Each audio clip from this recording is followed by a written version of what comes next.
Good evening, ladies and gentlemen. This is the Friday night 9 o'clock Q&A debate show. Welcome along. We are going to have a lot to talk about today, I think.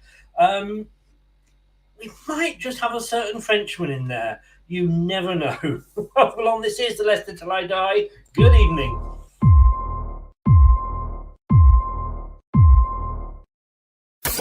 Strap yourself in because we're set up, switched on and ready to go.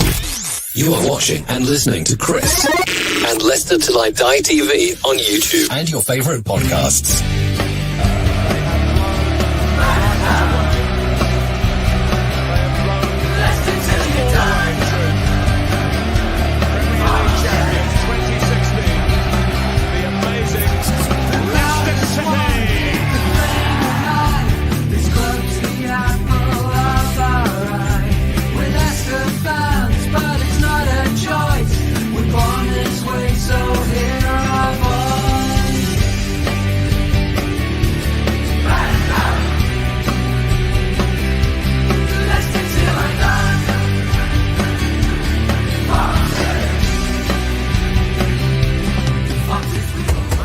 Leicester Till I Die TV, your first choice for everything Leicester City. Tune in and join in now. And now, here's your host.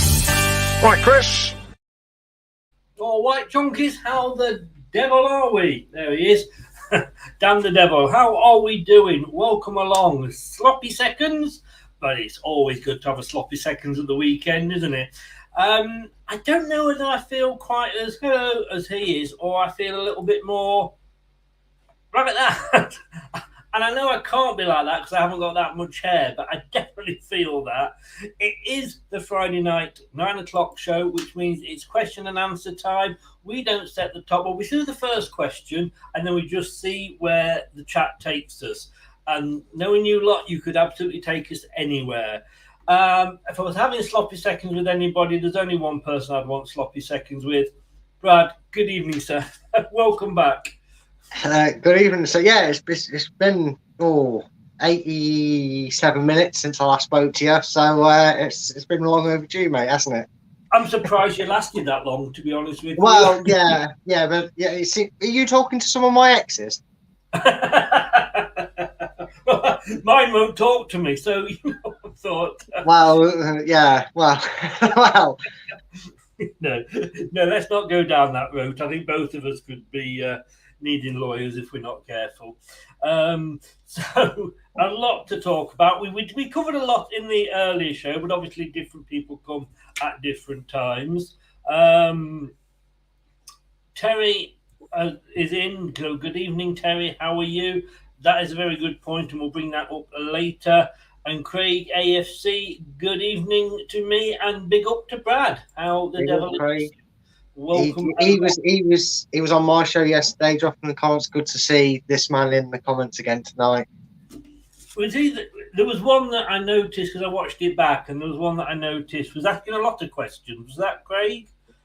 No, well, he asked quite a few questions near the end of it, but there was one of my friends that was in there that was asking a lot when it first started.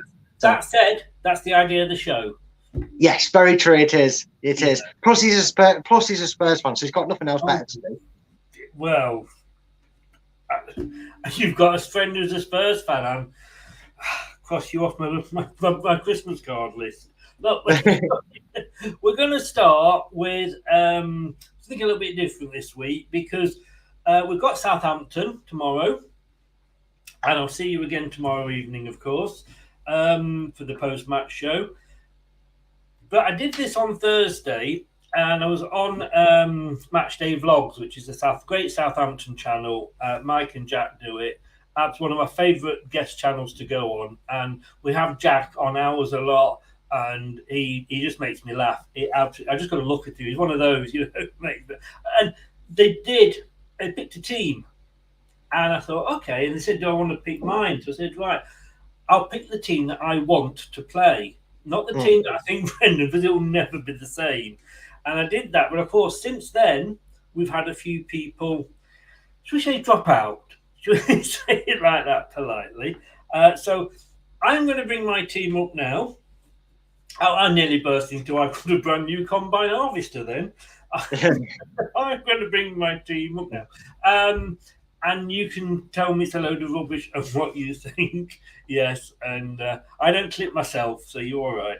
And Craig does actually say, great show last night, really enjoyed it. It was. I love the fact that you can just go on any subject at all, and if that subject interests you, join in, and it is a great idea.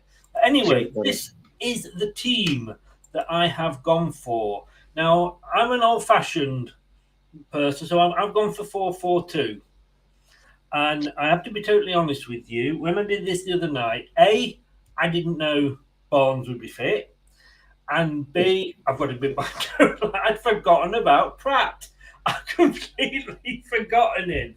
So if you were watching in the Matchday Vlog show and wondered why I haven't got Sumare in, that's because if I'd known Pratt, if I'd remembered Pratt, bless him, or I'd known Barnes was available, then that's where I would have gone down.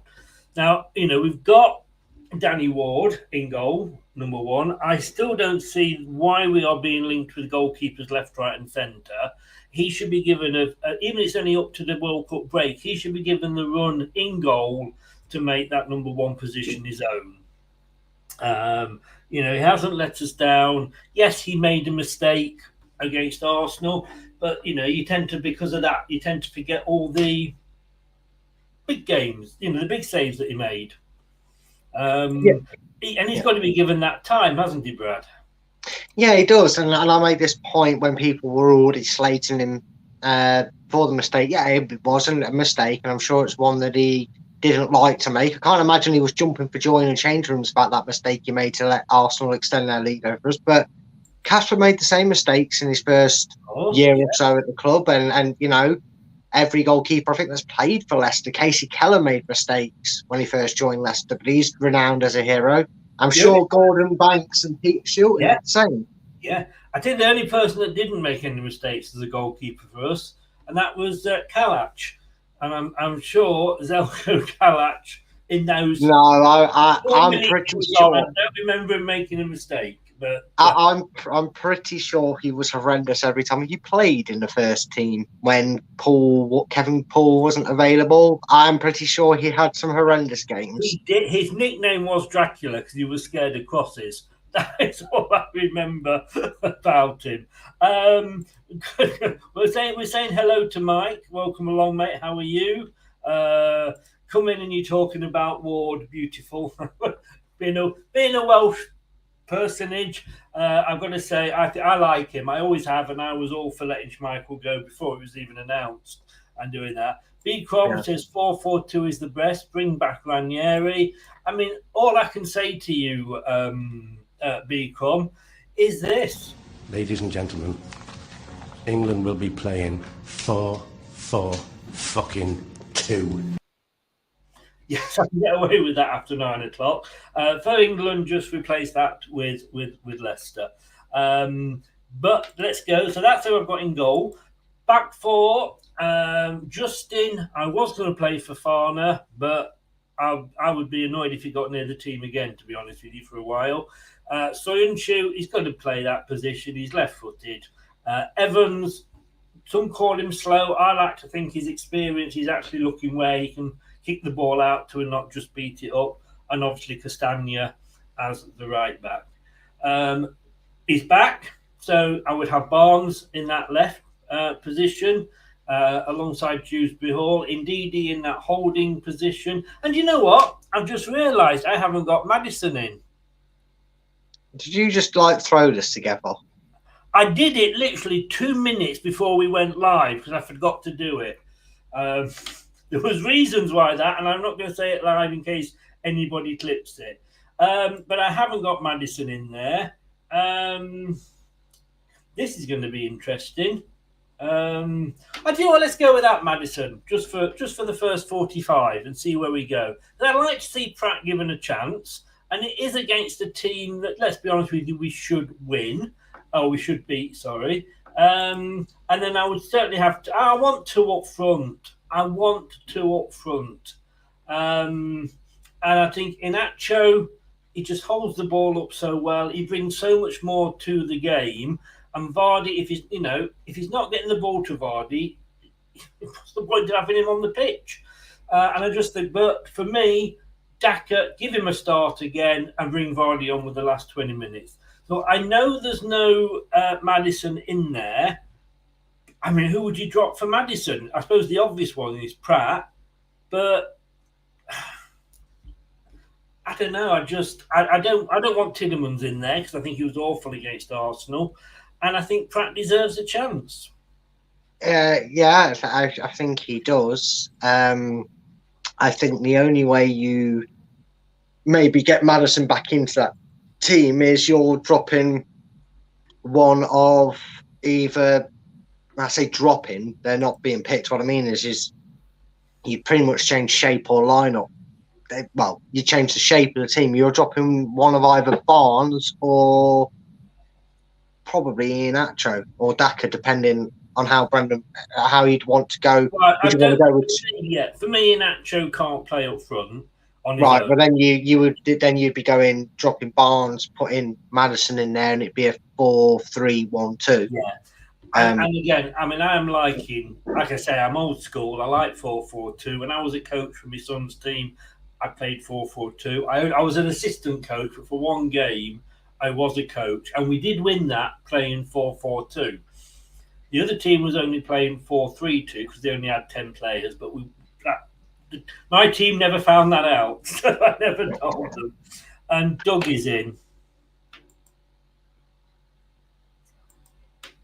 Oh, Doug. Night, everybody. Good show. Hold on, Chris. Yeah, I haven't got tumbleweed, so you'll have to have crickets for a bit. I'm trying not to laugh. I am trying not to laugh. Is that okay? Indeed, Doug. That's what you get. I thought it was too good to be true. Let's get rid of that. I don't mean, Doug. Let's not put a contract out on him or go anything silly.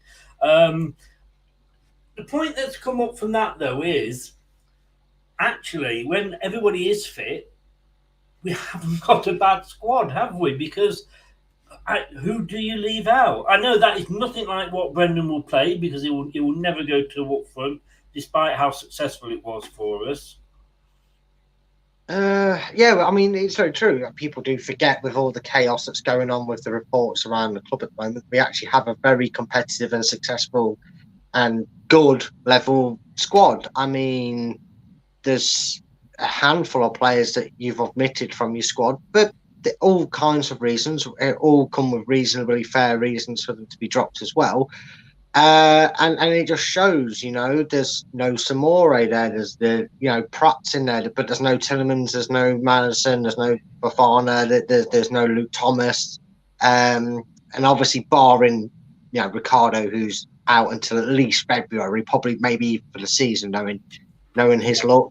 And obviously Vardy, a big omission because obviously you're playing two up front and you've decided Nacho and Daka. But it just shows. I mean, we said this a lot last season because obviously the injuries meant we were chopping and changing either our midfield or defence a lot. It just shows that if let's just say that Brendan banged his head and went back a few seasons and remembered he can play two up front and this was the announced lineup for the game, I think you'd look at that and go, yeah, again, like we say, every time we do it in a post-match, I go, yeah, that was a strong starting lineup. I had no qualms with the lineup. And obviously some people might be... Remember saying some of my thoughts behind this because we've had. Chris, can you just sort your volume out just a little bit, mate? Because I am struggling just a twinge to hear you sometimes. My volume is on maximum. I'll have to deal with it as best I can then. Is that any better? It's a little bit better. I've moved the mic a lot closer to me. Right, that's this mic, by the way, not Mike in the chat. He's still keeping his fair distance. This is as close. Yeah, this is. Yeah, probably as close as I'm going to get without buying a new microphone for a couple of £100. I'll try and speak up. I think I've got it as loud as I can. I mean, to me, the back four speaks for itself. And Marty, and I said this the other week, I don't blame him, Marty, because he hasn't. When he played badly, but he was out of position. You know, he was on the wrong side. So I'm dropping him purely because Soyuncu is a left-footed player. In midfield, I mean, well, of course, we're not picking Fofana. Fofana doesn't want to be picked anyway. In midfield, I've dropped Tielemans, and the only reason I've dropped Tielemans is because he was fucking shite against Arsenal. No other reason. He was absolutely the worst player on the pitch. And to say that he was playing in front of his possibly future employees, I don't know what was going through his mind. So, to me, he doesn't deserve to be in the team purely on form. If Barnes is back, obviously that's, you know... He's not going to necessarily get 90 minutes, in which case that's why you've got Maddison on as a sub. Sub Brendan, by the way, we've got 5. Okay, just in case you watch, 5 subs. Ndidi speaks for himself, and Dewsbury Hall, you know, he gives 100%. And Pratt, I just want to see Pratt. And I don't think no disrespect to Southampton, I wouldn't be playing this lineup if we were going up against Man City or if we were going up against another Arsenal again or Tottenham. But it's really been Southampton. I think we can possibly afford to experiment. And like I say, I like 2 up front. Vardy and Daka don't work together. They're too similar. Mm-hmm. And we only saw against Arsenal when actually put Daka on with Vardy, didn't work. Brought Vardy off and put Inacho on. Inacho held the ball up, set Maddison up for the goal. Yeah. But I can see Vardy coming on after 70 minutes. I can see James Maddison coming on after 50, 60 minutes when Brendan likes to make his changes. But if that team was, like you said, if that team was there because, let's say, we knew of injuries, we'd look at that and go, actually, that's a fair starting lineup. Yeah, you would. You'd look at that and say, look, even if there weren't injuries and when we're not dealing with all too many so far, touch wood and all that.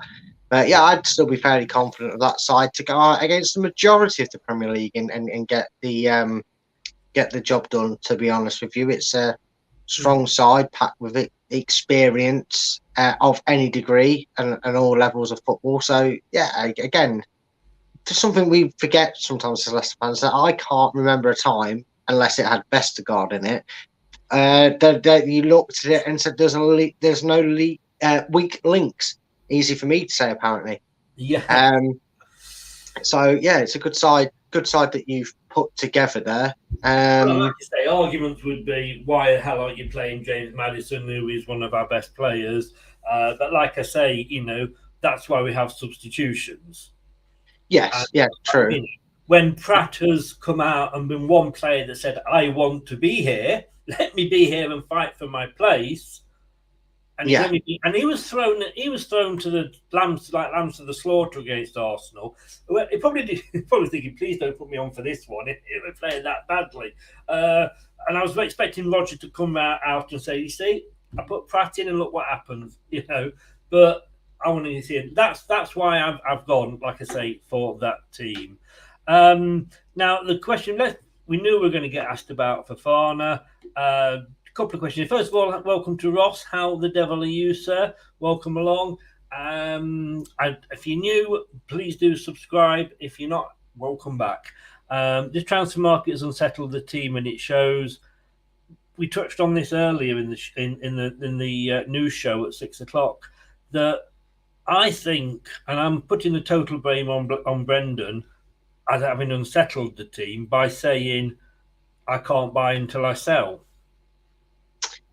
Yeah, and again, that we talked about, it's obviously something that from the very get-go when the club got together, that I don't think they've made any qualms in saying it's not due to a financial crisis. We're not in a Southampton or a Leeds position from year to go where it will sell as much as we can and as quick as we can because we're in shit creek without a paddle, as they say.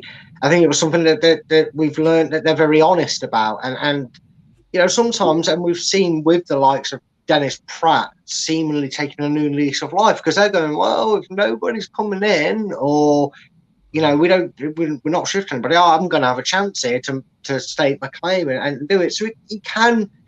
Yeah, there's probably a few players who are a bit like, oh, thinking about it. But I'm sure as long as he's cleared the air, there'll be a lot more players that seem a lot happier with it. I mean, I think it's a case of, yes, they've come out and said that, but a better case of shutting the door when the horse has bolted. Because it comes, that looks like, oh shit, you shouldn't have said that. What can we say? Let's get it. It's like Trump's advisor going, what the bloody hell do I say about that? Let's get a press release out. I just think he was just absolutely total. Yes, in a way it helped the fans, but I just think it started a forest fire that just did not need to be started.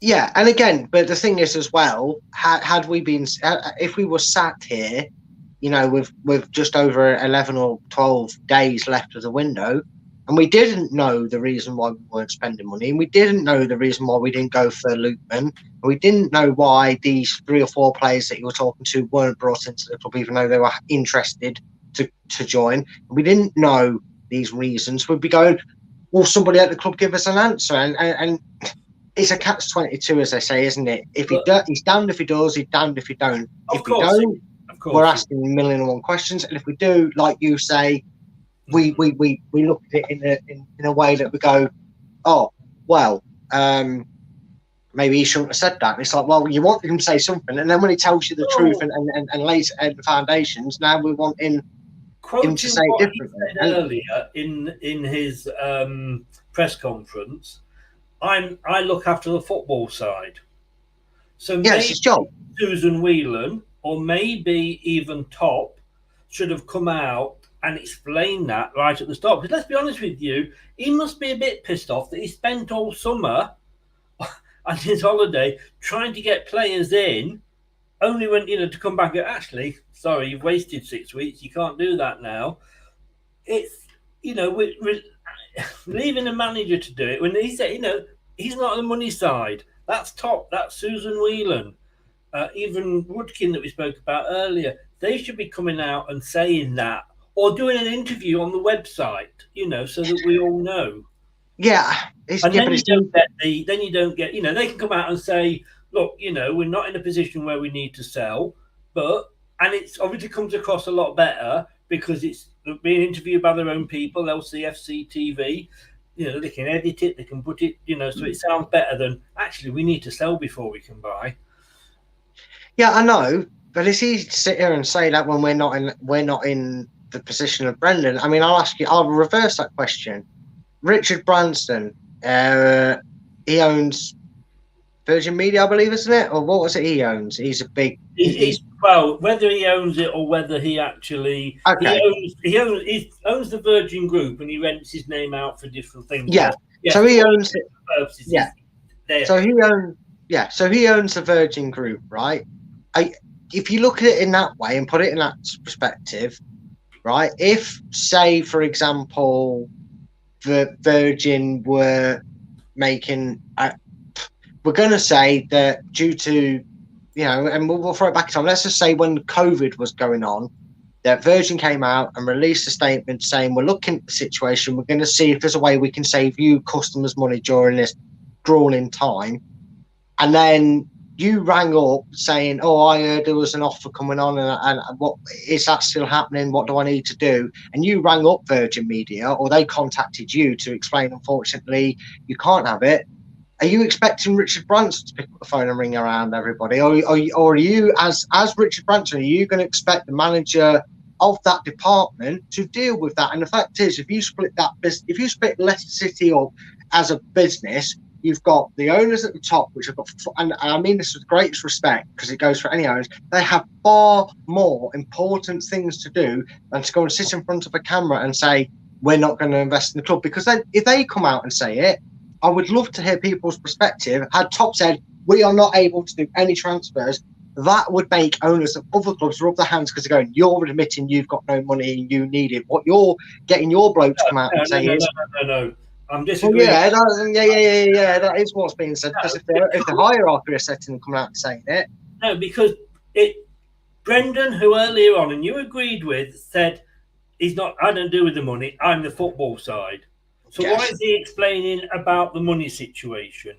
Almost Because like being hung out to dry a little bit. Now, if Top had gone on to, we've got our own bloody TV channel, let's be honest, LCFC TV, love it or hate it. He could have done an interview with his own guys, and he could have he doesn't just come out and make a soundbite like Brendan does and say, actually, we've got, we can't buy because, if he comes out and says it in such a way, and I'm sure there's somebody at the King Power that helps him write his speeches and what have you, and he comes out in such a way and say, like, guys, this is the situation moving forward. We've got this many players. We are not in financial debt. We will not be selling our top players off, but there's some of the players further down the line that we need to maybe move on. But the top players, they're ours. We don't need to sell them, and we're not going to be selling them. Now, obviously not word for word, but if he had come out and explained it in full rather than a one-off soundbite, Richard Branson wouldn't just come out and go, yeah, we're trying to do an offer, bear with us. He'd be having his media people working on a huge thing to promote. But like you said, Richard Branson himself wouldn't do it. He'd have his media team. So what I mean is Richard Branson wouldn't come out and say that himself. Oh yeah, those people writing for him, and then he would come out, because let's face it, Branson isn't exactly press shy. Well, he hasn't been in the past. You know what I mean? So that's all I'm saying. That had it come from them, or whoever the finance director is, Susan Whelan, let's say, not even Top, Susan Whelan, and she explained the situation, like I say, in such a way that, I've just said, guys, this is how the situation is for the summer. We're not going to sell off the crown jewels because we don't need to. We're not in financial problems. We're completely fine, but we've got more players than we actually need.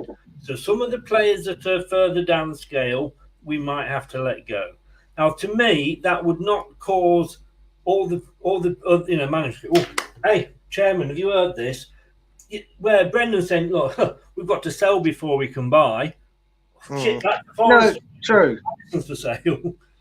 Yeah, and look, not to say that the way Brendan words things in certain aspects of questions he's been asked could have been handled better. I do agree with you on that statement, but you've also got to remember that Susan Whelan has had interviews, she has been club statements, and that's been clear and even slightly further back by Brendan. Basically, what Brendan's saying is, I deal with the football side of things. If I'm told there's money for transfers, there's money for transfers. As far as where the club is financially, I don't have any, he probably does have a bit of know-how, but what I'm saying is he's not the expert on it. That's not his role. That is not his job. And when them issues have been presented and the club feel the need to express them issues better, they give it to the person. I would be I'd be losing my marbles if they decided to put Brendan Rodgers in front of the camera to ask about the club's financial state when that's Susan Whelan's job. Vice versa, if we had an interview released by Leicester and Susan Whelan was asked, why aren't Leicester buying any transfers? And they went, that's between the manager and the owner. You know what I mean? That's what she might say. She might say, that's not my job. That's between Brendan and Top. So we'd be still in the same situation. That knows his job. He knows what Susan Whelan does, and he knows what Brendan Rodgers does. Yeah. Brendan Rodgers could be completely unprepared for that question. Yes, as well, there is that. So in a way, this is why I'm saying maybe he was hung out to dry. Now, maybe, but again, aren't all managers to say, and I stick by that. It was totally the wrong thing to say because he might as well have put fire sale up outside the KP, but he wasn't expecting the question probably. But surely that question is we were supposed to be such a great, well-run club that we kept everybody informed. I can't remember the last time I saw Top come out with a statement. I can't remember the last time I saw Susan Whelan. And what is worrying me is now that we seem to be in this, where everything seems to be going wrong. If we say 8, somebody reports it as 5. There seems to be. It's almost like the Boris Johnson government. Is they're trying to do things, but without actually having anybody that can get the message across. Susan Whelan's gone into hiding. Top's gone into hiding. Whenever they coming out, and I know they're not going to come out and back Brendan because as soon as you do that, it's it's true. Yeah. But where are they coming out and explain? Where's the news on the website? We I have mean, to. The best thing that's come out, as I said the other day, was Rob Dorset's piece on Sky. Why have we letting Sky do that? Why aren't our own people, our own media group, our own, publicity people doing that? And then all Brendan's got to do is, well, you saw the statement, that's not my side, speak to Susan about it. Next question, please. yeah. But again, the owners speak through Brendan. He stated, I have always been informed that these players are not for sale, that we do not need to sell them. And that essentially is Top talking through Brendan, because that's his job. You have the master and the puppeteer with anything you go through. But still, I still come back to the point. Yeah. Brendan we don't know if Brendan's being told the truth because we don't see it. It's Top's responsibility to look at this and go in, actually, this is turning into a bit of a shit mess here. What do I do? I'll tell you what, Brendan can handle it in his press conference next week. Well, it's his job. I'm not bothered. His job. No, his job is to talk about the team. Yeah, and he's getting asked Talk questions about the team. finances. Yeah, but then that's bad. That's the badness of the journalism. Why are they asking questions? Why are they asking them questions about administration? It's not his role. That's their job. They've got to get a story. That's why I've got No. Their job's to ask the person in front of them what they can do and about their role. Okay then, Chris. I will ask you a question. Tell me about hydrochloric acid. You don't know nothing about it, or very little about it. Why am I asking you that when you're a Leicester City channel? You know what I mean? Yeah, that's taking it to the far extreme because but their job is to get a story. We said, I get that. Their job's to get a story. You've got 24/7 news on Sky. You've got papers that, all right, they're still being read, but they're getting less and less distribution.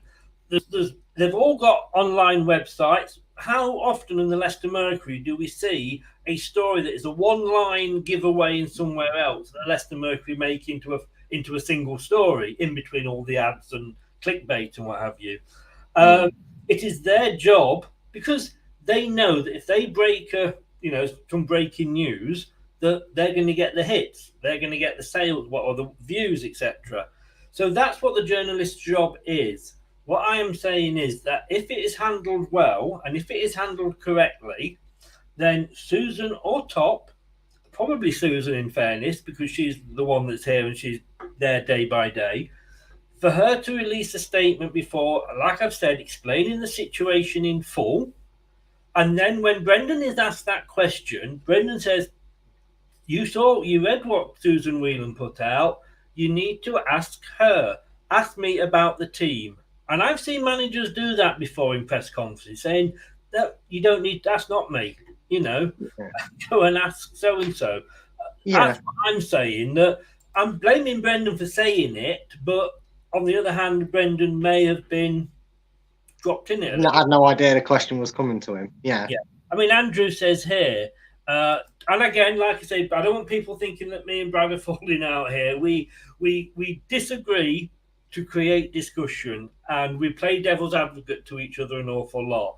So that's what's going on here. Andrew, you see, he says Top is not as strong as his father. Now, I don't know about that, because it was Vichai that wanted Pearson sacked, if you remember, before he was. Yes. And Top, allegedly, according to all the reports, it was Top that went, actually, Dad, we shouldn't be doing this. So I do think Top is strong, but Top's got other things on his mind. He's got a company who's they're not losing money, but he's got a company whose profits have been absolutely killed by COVID. I'm sure he would love to be able to dig a hole in his garden and strike oil in Thailand, but he's not. So he's got that to worry about, which is why he has got why he has got Susan Whelan. Now, Susan, I just think that what has gone wrong in the last 12 months from the club we were, which was everything was handled smoothly. It was like a well-oiled machine. And now suddenly it's an old cronky tractor. A's not knowing what B's doing. Players don't want to play. Yeah, it's all going tits up. You know, Well, nobody's it does. coming in, for the players we want to get rid of. People have come in for Vestergaard, but you know what I'm saying? They all want, obviously, the cherries off the top. I mean, it does look like that, but again, it's not our own journalists, and obviously the other journalists like the Mail and other crap like that that just literally rip off a statement and print it as their own article. Again, there's a lot of clickbait out there. Again, they form a lot of time. And again, we're not going to talk about this because we've done this on another show. I know people might ask questions and we'll touch on it briefly, I guess. But I've read 3 articles since we did that show, Chris, at 6 about Fofana.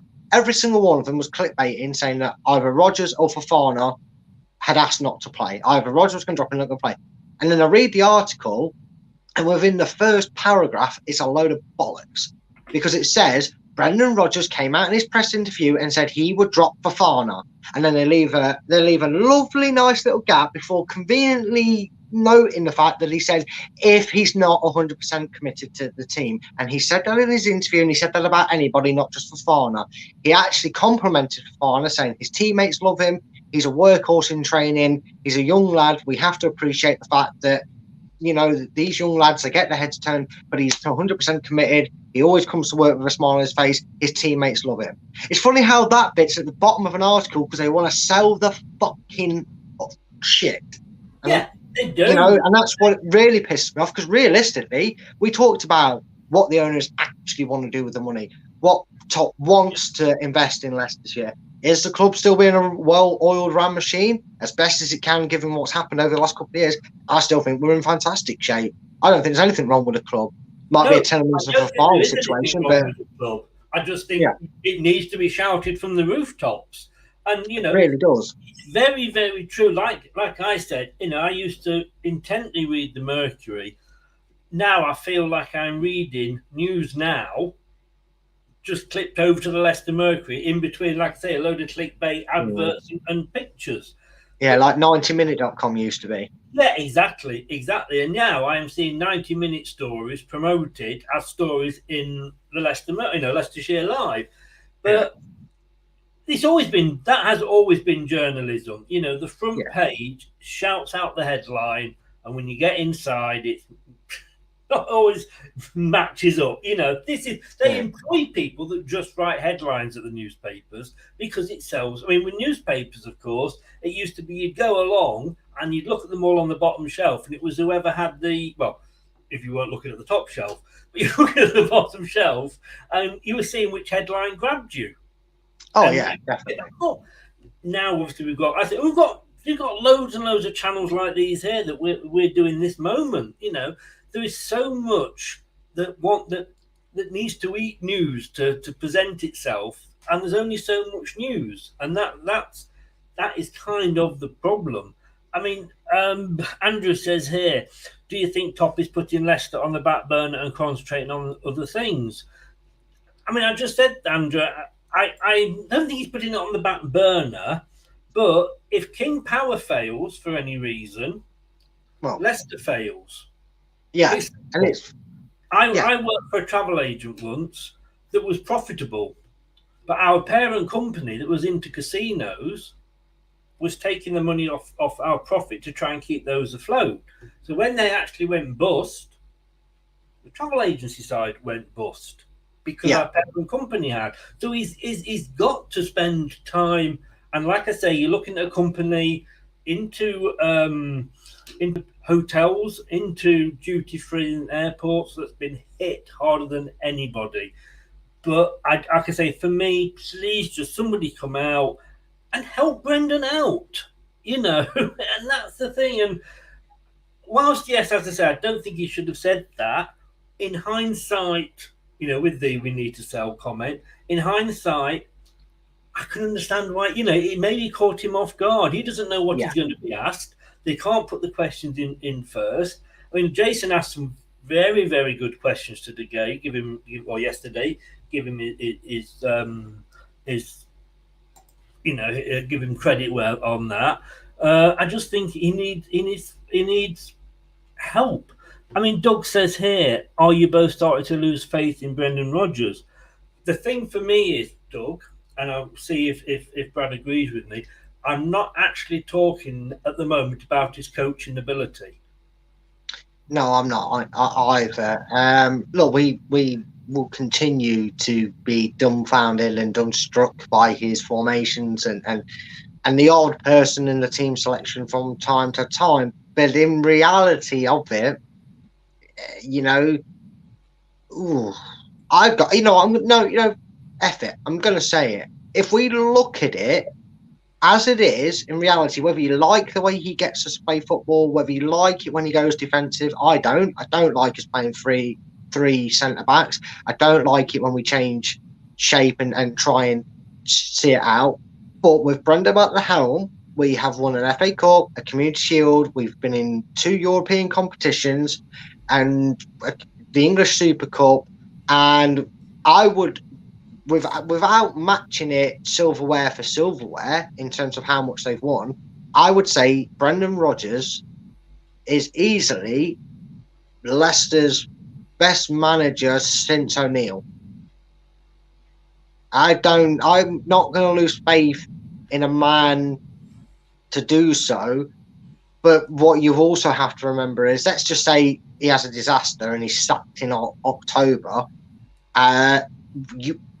True Leicester fans, proper Leicester fans with their heads screwed on and look at it not through blue-tinted glasses, maybe we'll see that the decision wasn't made on September's results. They were made on a steady decline throughout the venture, or maybe there was talk at some point before last season ended that maybe Brendan Rodgers is done all he can at Leicester. As Brendan Rodgers did, Brendan Rodgers hit a thing, and sometimes that happens. I wouldn't say I'd ever lose faith in him. The last time I lost faith in, well, maybe Puel, who he succeeded in.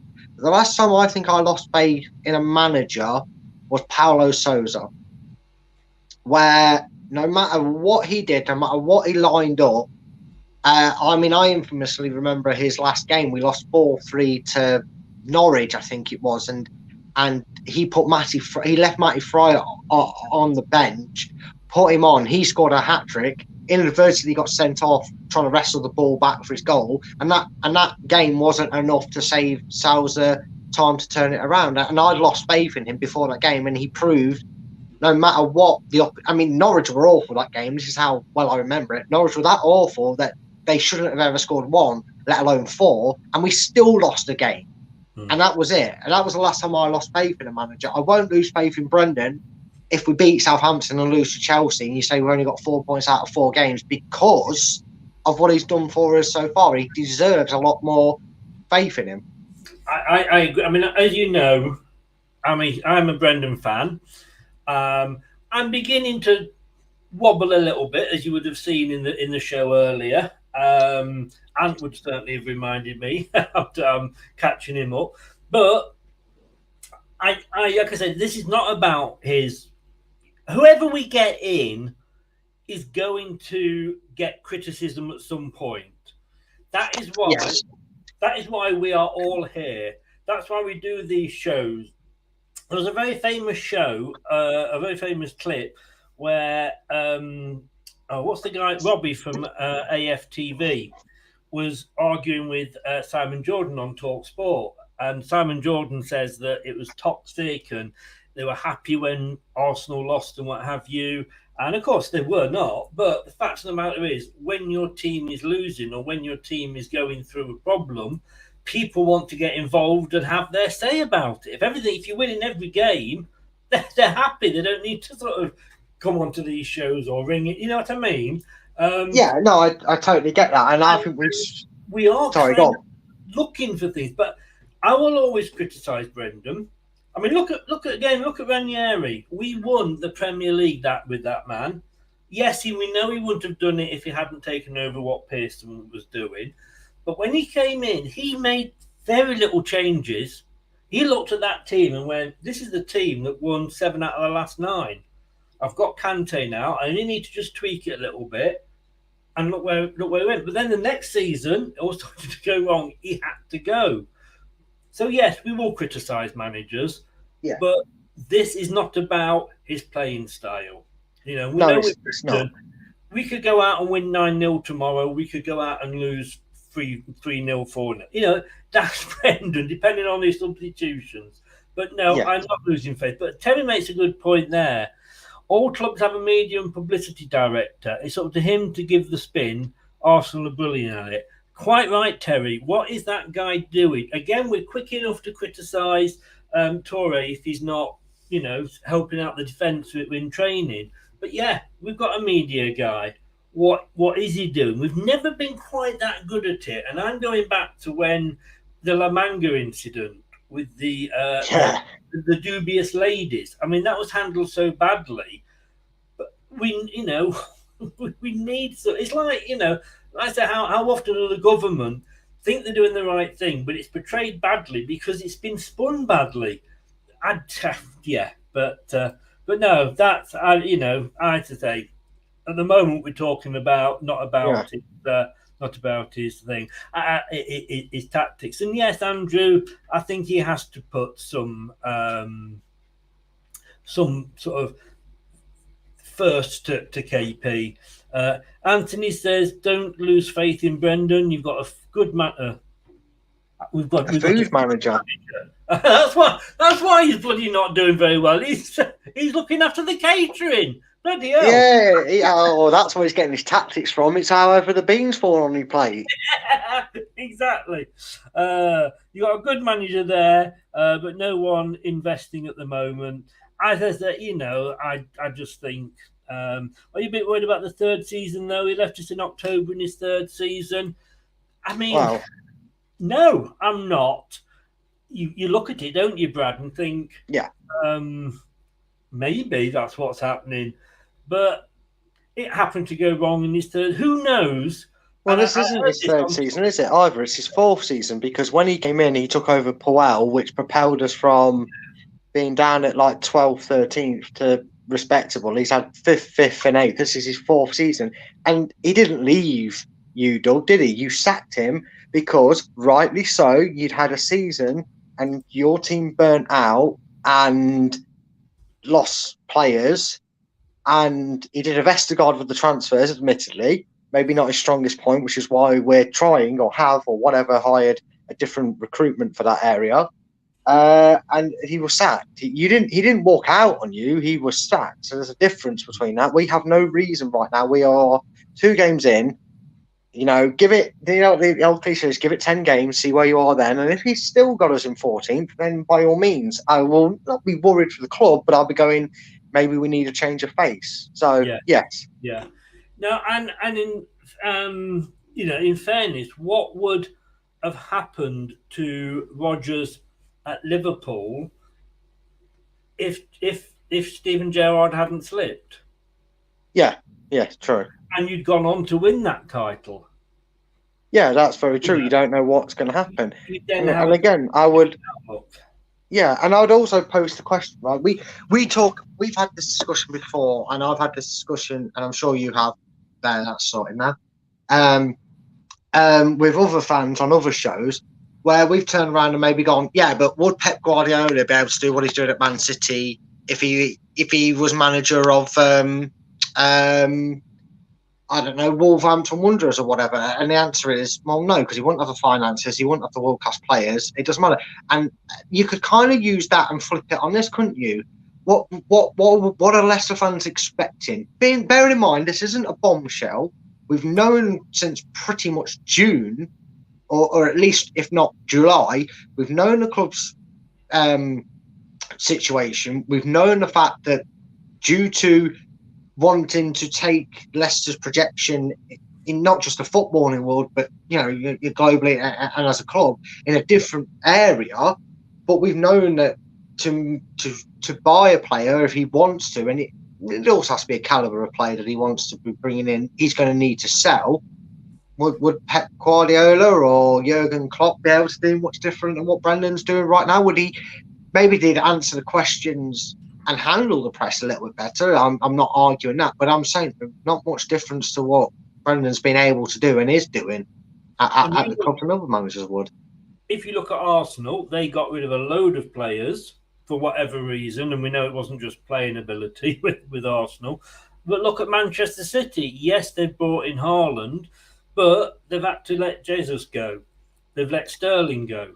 They've let players go because maybe they realise as well, hang on, we have to actually look at maybe take half a glance at FFP. I don't know. So it is the way. And let's look at why was Brendan brought in?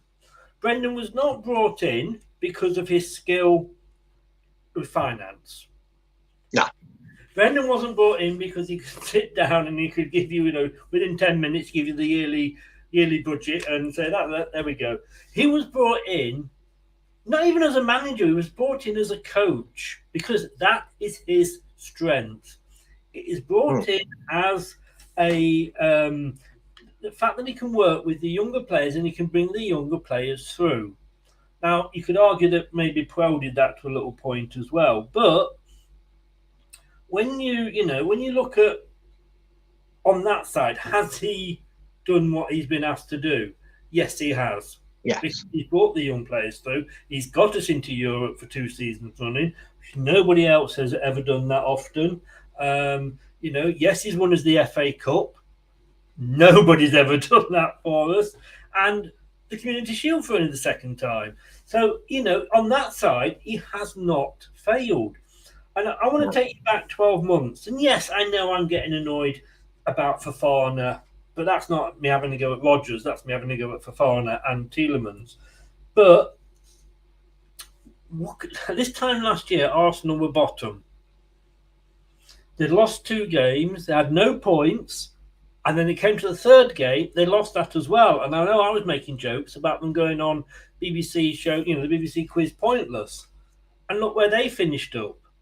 So it is early days. And as I said as well on another show, years ago, it was maybe 10 games or 8 or 9 games in before you even saw a table. So, yes, and I throw myself completely into this. Yes, maybe we are panicking a little bit early, etc., etc. But Rodgers, for what he was asked to do, he has done. Yeah. But we do need to I just think, I'm repeating myself now, so I think that means it must be time to move on. But I just think he does need some support when it comes to dealing with certain aspects of the club.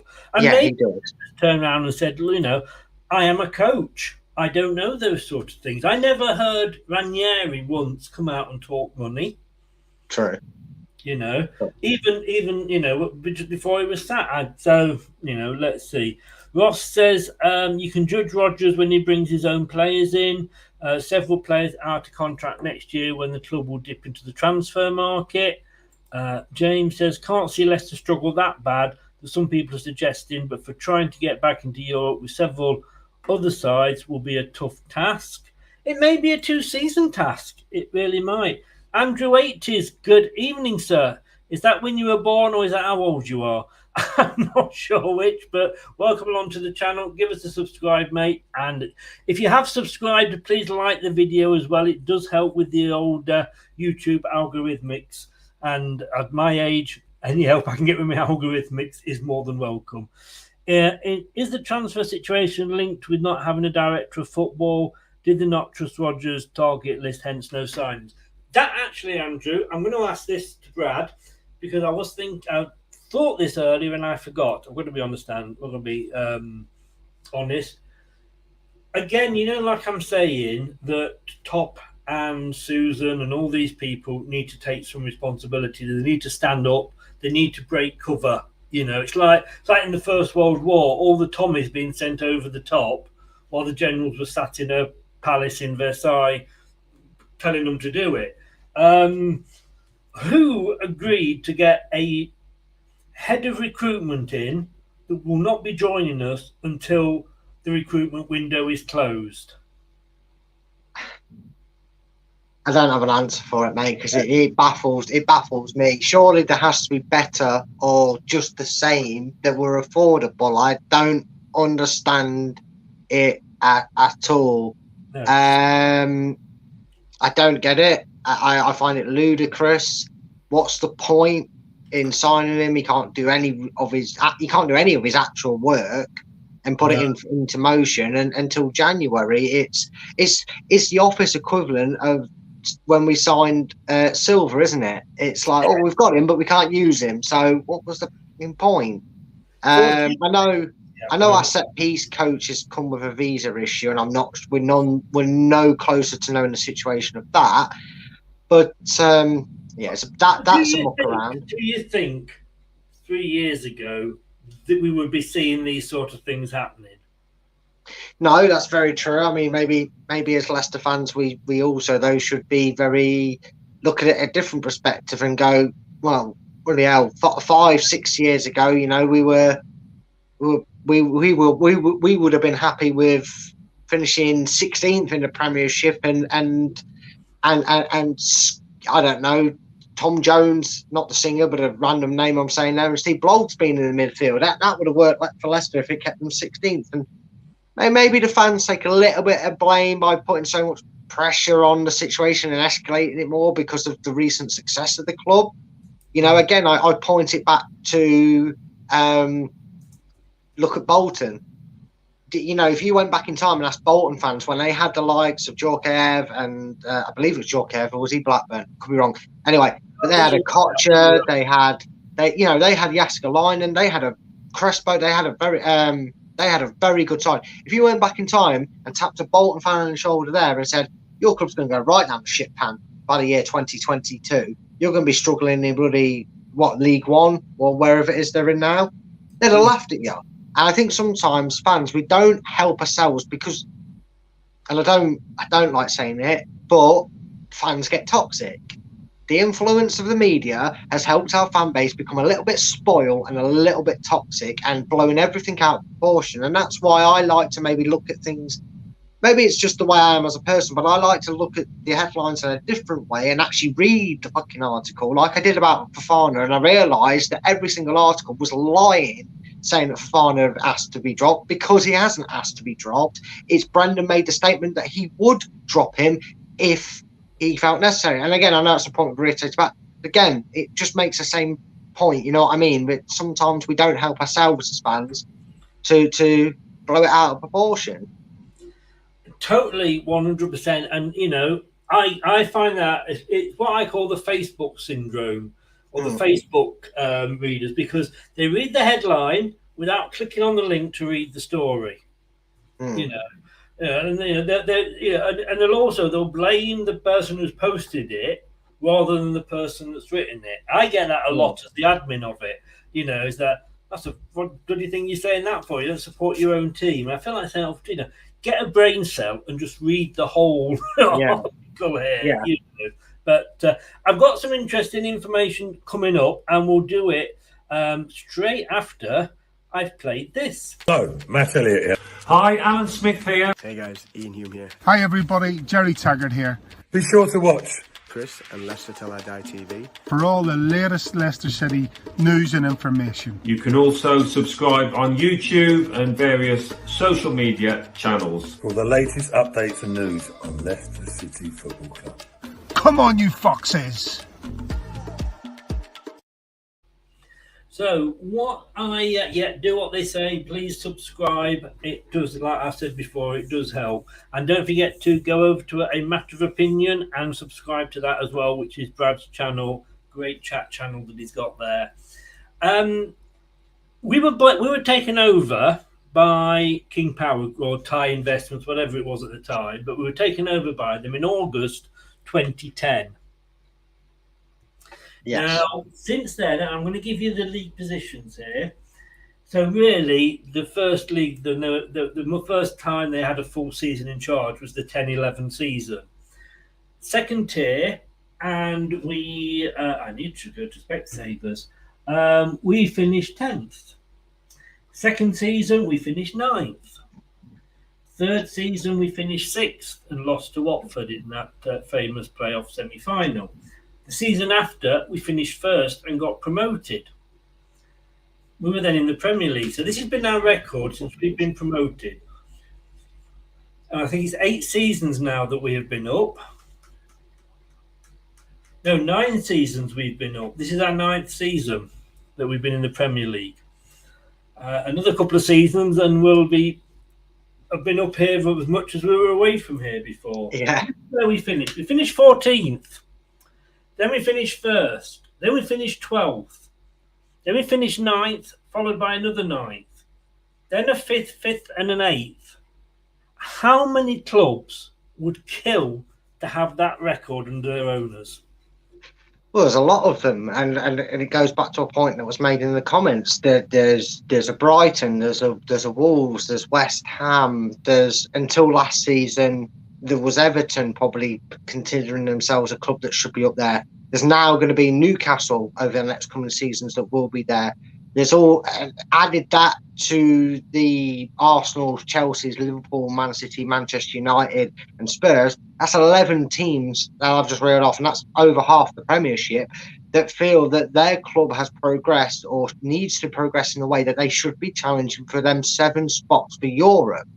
And unfortunately, when the clubs fall, and I mean that as in like a nightclub, when the nightclub's fall, you ain't getting in. Don't matter if you've got the credentials and you go, well, I was here yesterday and you let me in. It's like, well, sorry, mate, it's full. Doesn't matter that Leicester were in the Europa League 2 seasons running. You're not in this time, too many numbers. And that's the beauty of this sport.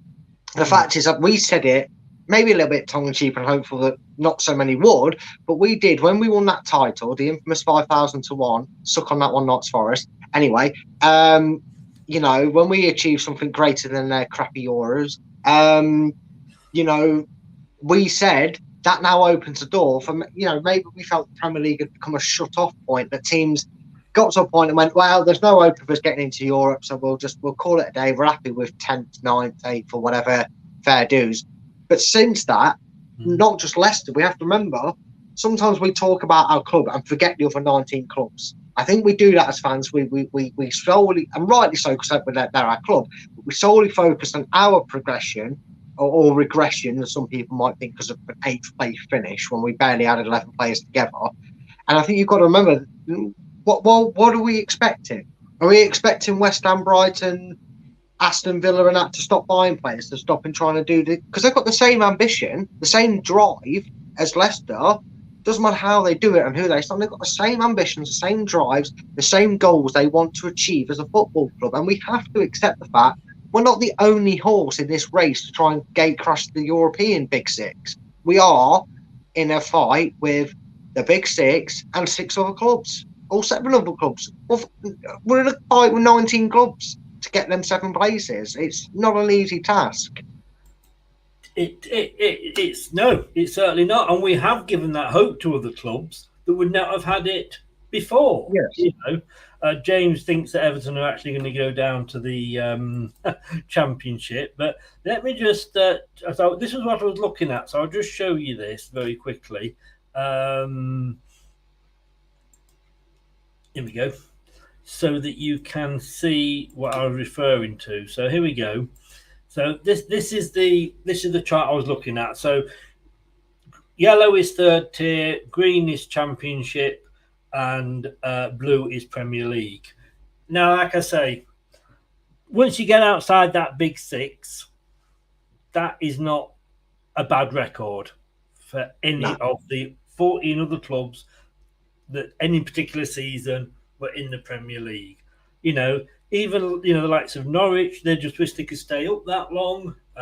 You know, stay one more season, and we've been in this division as long as we were out of it. You know, so that's something, you know, that's not an easy thing, you know, for a club like Leicester, because we never are going to be a Manchester City. You know, we've got to accept that. And you know, when the club is expanded, we are still only half the size of Old Trafford. So we're never going to be that sort of thing. And we do have to grow in other ways. We can't just keep buying the players.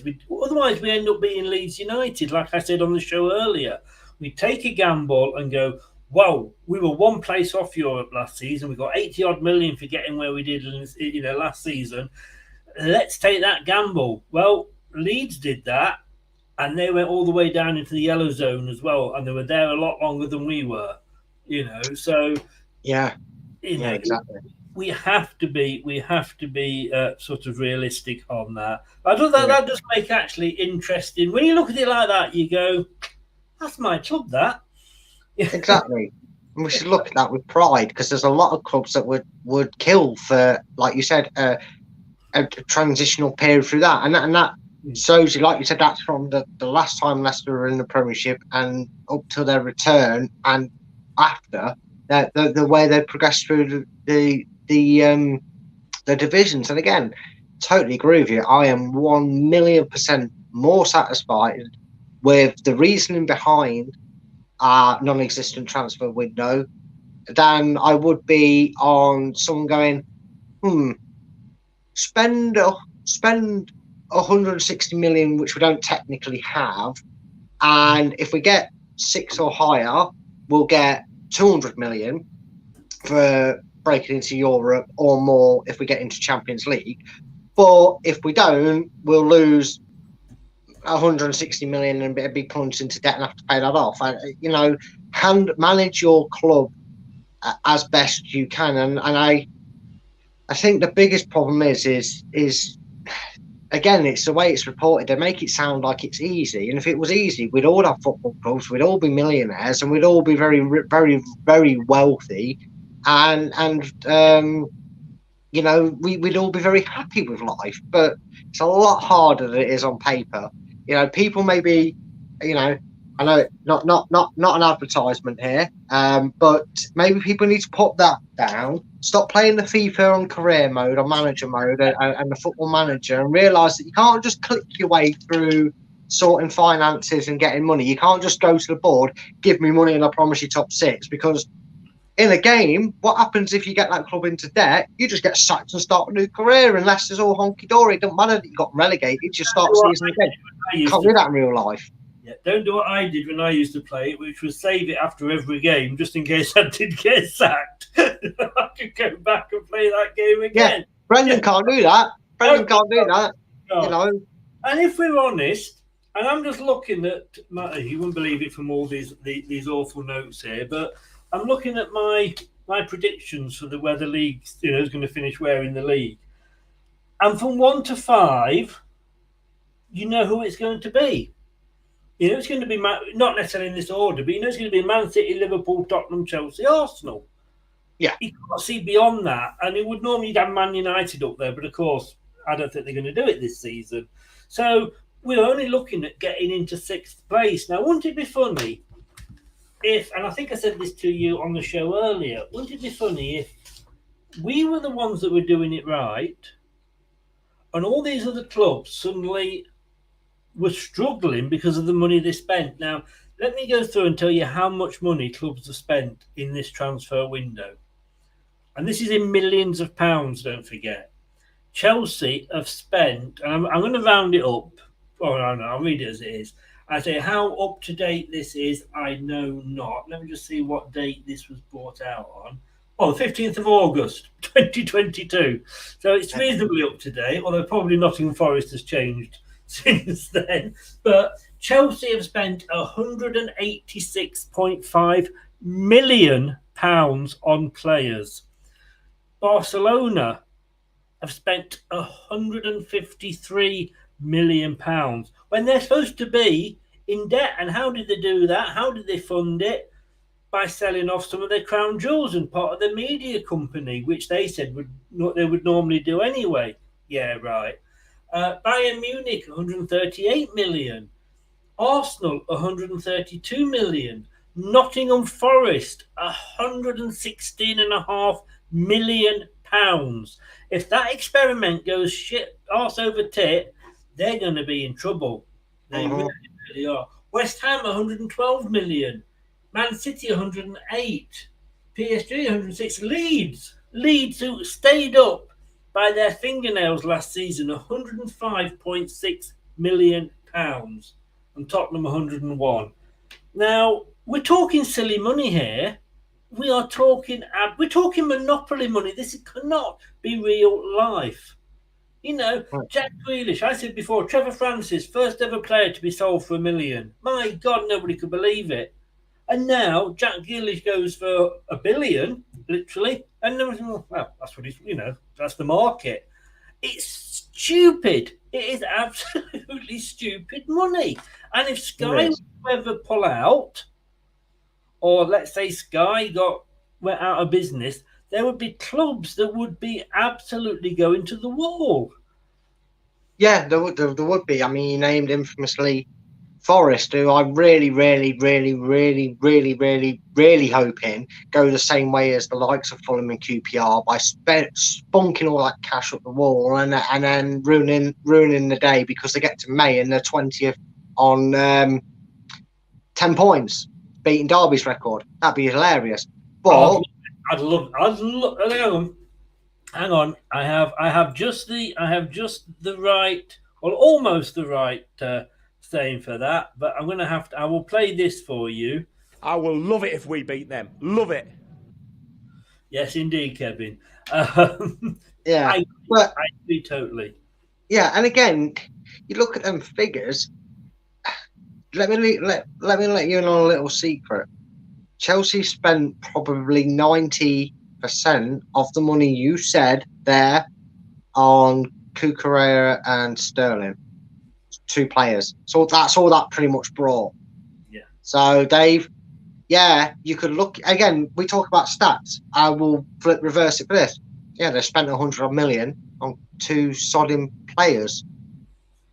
So is it really that bad? Essentially, Chelsea have acquired 2. In fact, they have acquired 1 more player than Leicester, and we got out on a free as a third choice goalkeeper. So, are we really that bad in this transfer window? Is it really? Is it though? Give that 4 thing. Is it though? We're not that one where he. Not the first club spent any money. Spurs did it under Pochettino.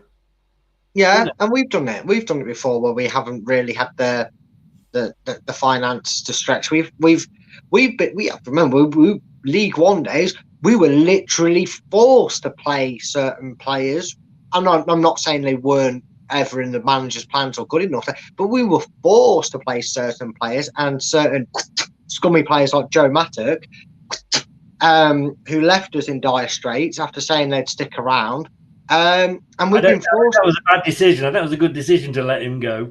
Well, yeah. But anyway, but we've been. People need to remember we've been in this scenario where we've been forced to not spend money, and we've been forced to ask players to take pay cuts, and we've been forced to maybe play somebody who wasn't ready. You know what? If the means is there's no room at the inn, and we have to kick someone out, I ain't kicking anyone out that's in that squad right now, not unless they want to go. And I know Fafana and Tillmans, but unless they want to go, I still think the club's in a financial great place. And I think the players are, by what gets reiterated, not just from Brendan, but not just by individuals in their press interviews, but group interviews and whatnot they do. You can see that the club's in a very happy place with the staff and its players. And again, actually read the full articles of these things, and you might realise that it's not as nasty as it sounds about Fafana. Because again, how stupid is everyone going to look if come September Brendan picks Fafana and never goes to Chelsea, and that's it, and they sort it out? People are going to look very foolish telling me that, and I don't want to say it, but there will be. I've no doubt there's been some people that have been more than just borderline offensive. They've taken it to that level that should never exist. But I won't go there myself. But they'll come out and they'll say, "F him, sod in, money grabbing this."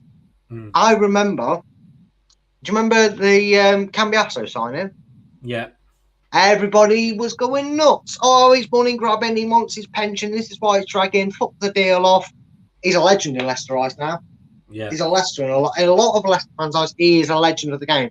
Do we want to do the same with certain players? Well, that he knows how to leave a club properly. Oh, he does. Doesn't he? I have seen your question. I'm coming back to it, Ross, in a second, but I just want to stick on this subject for one last question, Brad.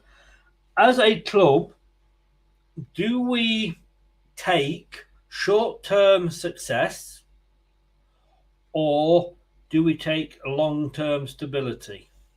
long-term stability every time. Yeah. Every time. You could compare it. You could compare this to O'Neill in terms of how that went. In the early 90s, we got promoted. We had some short success, and then it crumbled. And we're now eventually, since our return, we've risen from the ashes, and we're now back at that. We're almost back in the 90s in terms of how the club's going. We got promoted. We've had that success, and now we're having a little bit of a meh period in terms of that. If in 20 years' time, mate, we're still here talking about Leicester still being a Premiership side celebrating 30 years. If I'm honest with you, but you'll probably still be. Well, yeah, okay, I'll take over the channel. It's fine. Yeah. I'm joking, mate. I'm joking.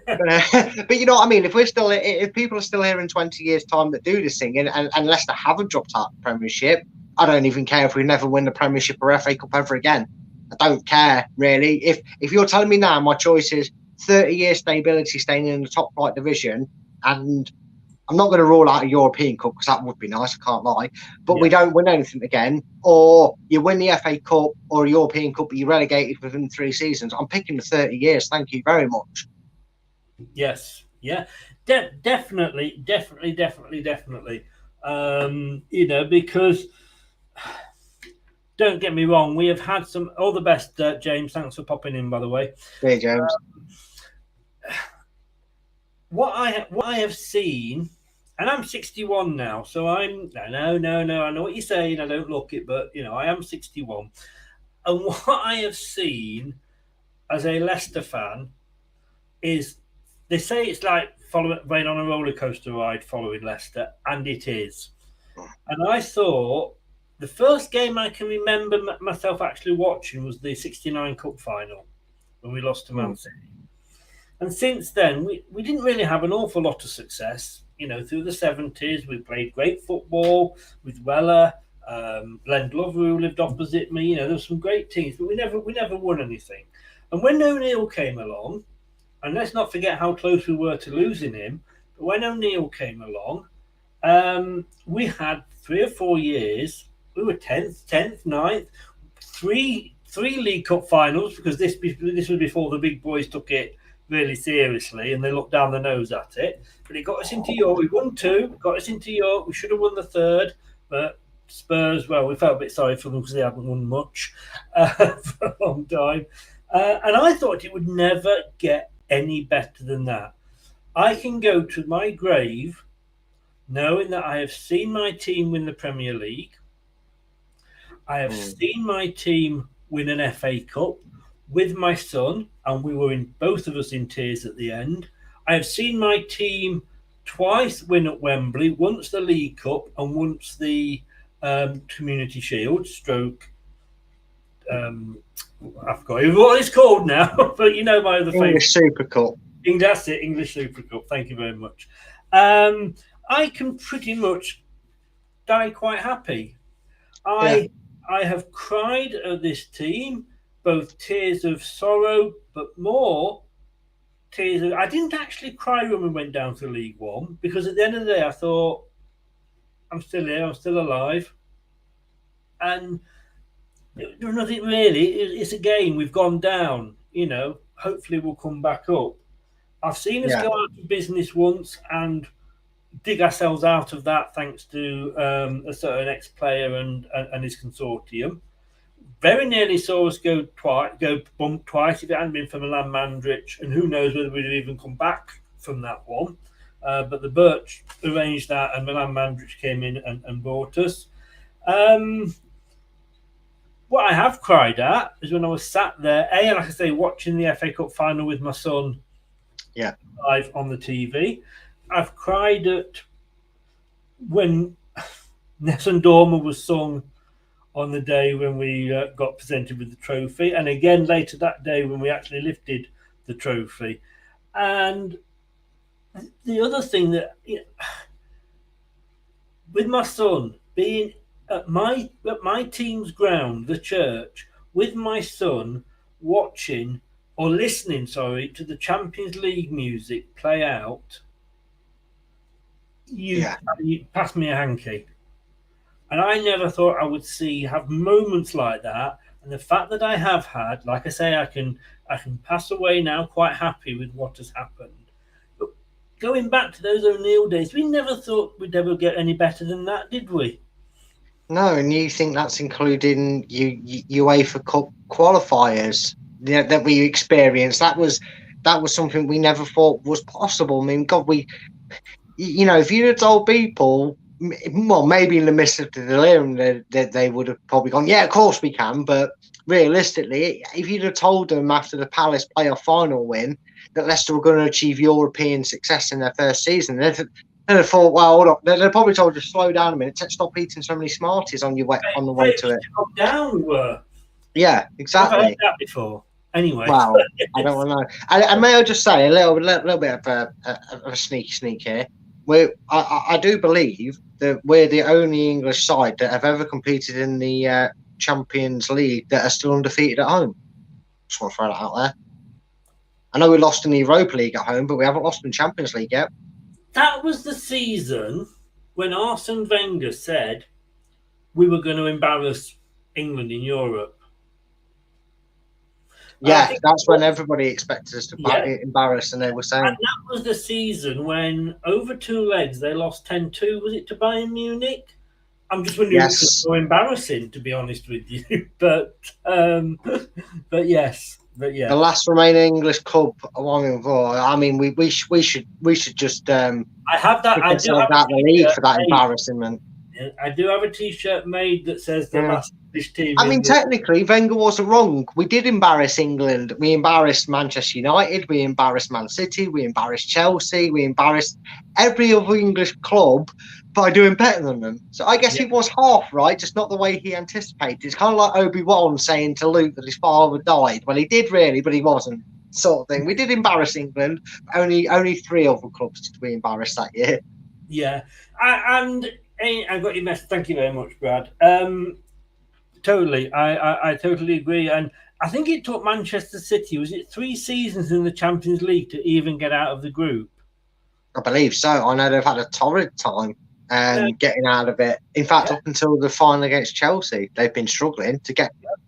And okay, you could argue the draw, but you can only play who you're drawn again.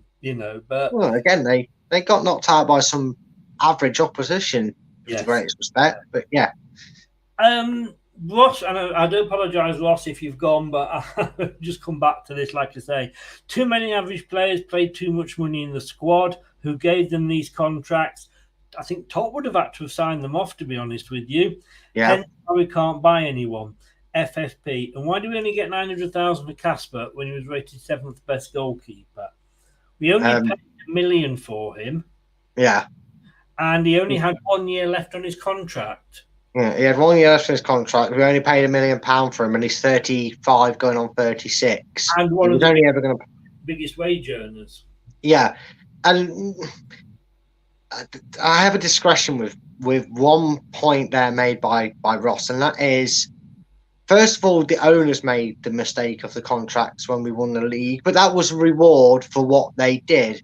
Yeah. In terms of our wage packet, I would actually say we've got a very good financial structure, because you can only pay what you only pay what you can go. What you make in the financial fair play rule is also a rule that is for anybody that isn't at the top 6 clubs in the league, because they're allowed to scathe their way through financial fair play. They only have to glance over it. Leicester are a club that will get scrutinised and penalised to high hell for breaking it. So one thing I do is, it says there, too much money in the squad, pay too much money. How do you entice these players? How do you entice these players? Because it's easy to say we're paying 80 grand, 70 grand, 100 grand to these players. What was their contracts before? What was Samare on in a title winning side? For all we know, he could have turned around and gone, well, Lille are offering me 60, 70 grand a week. If you want me, I'm leaving Champions here. What are your intentions? And again, you've got to stop playing the computer games and thinking it's so easy to make a player come to you. I don't like Perez. I know, shocking breaking news. I don't like Perez. I actually had him in my team the other night when I was on the Southampton. Oh well, I'd have left the show. No, but the thing, whenever I'd only pick him for Southampton because he always scores against Southampton. Well, that is very true. I understand that. But again, Perez, like him or hate him, like I don't say hate him. I just don't think he's up to the caliber of a top 7 side. I've always made that point between that. But anyway, point is, what was he on at Newcastle, and what's he on now? You know, if we're perceiving ourselves as well as other players perceiving us to be a step up or a bridge across the water, as many may say, in terms of coming from foreign leagues to the English to go and play in the English Premiership, you have to take into account that it's not like Perez was on 12 grand a week and Leicester went, here's 100 grand a week. Yes, thank you. I will definitely join you. Of course, he's going to come.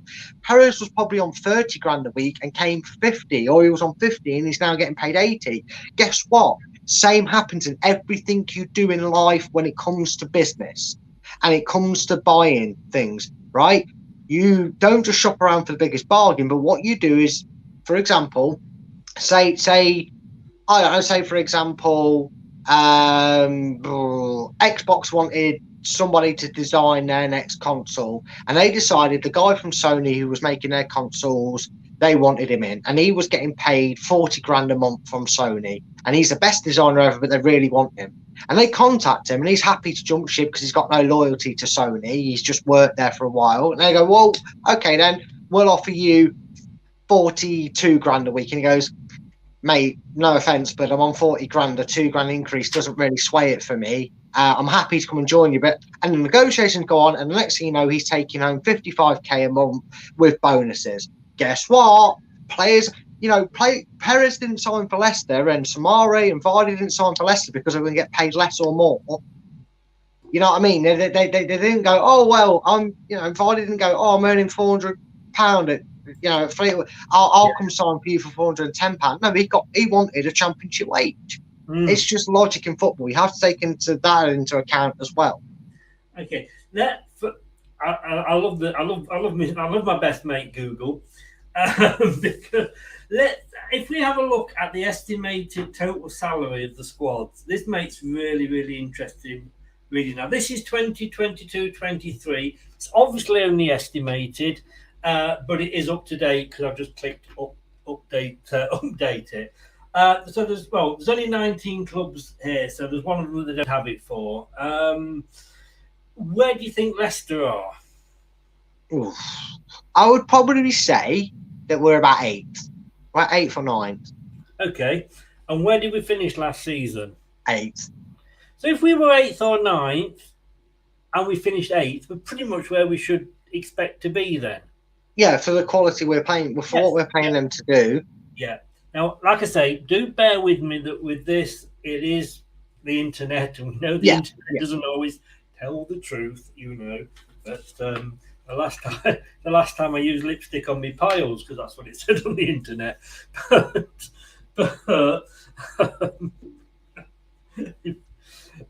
tell you what.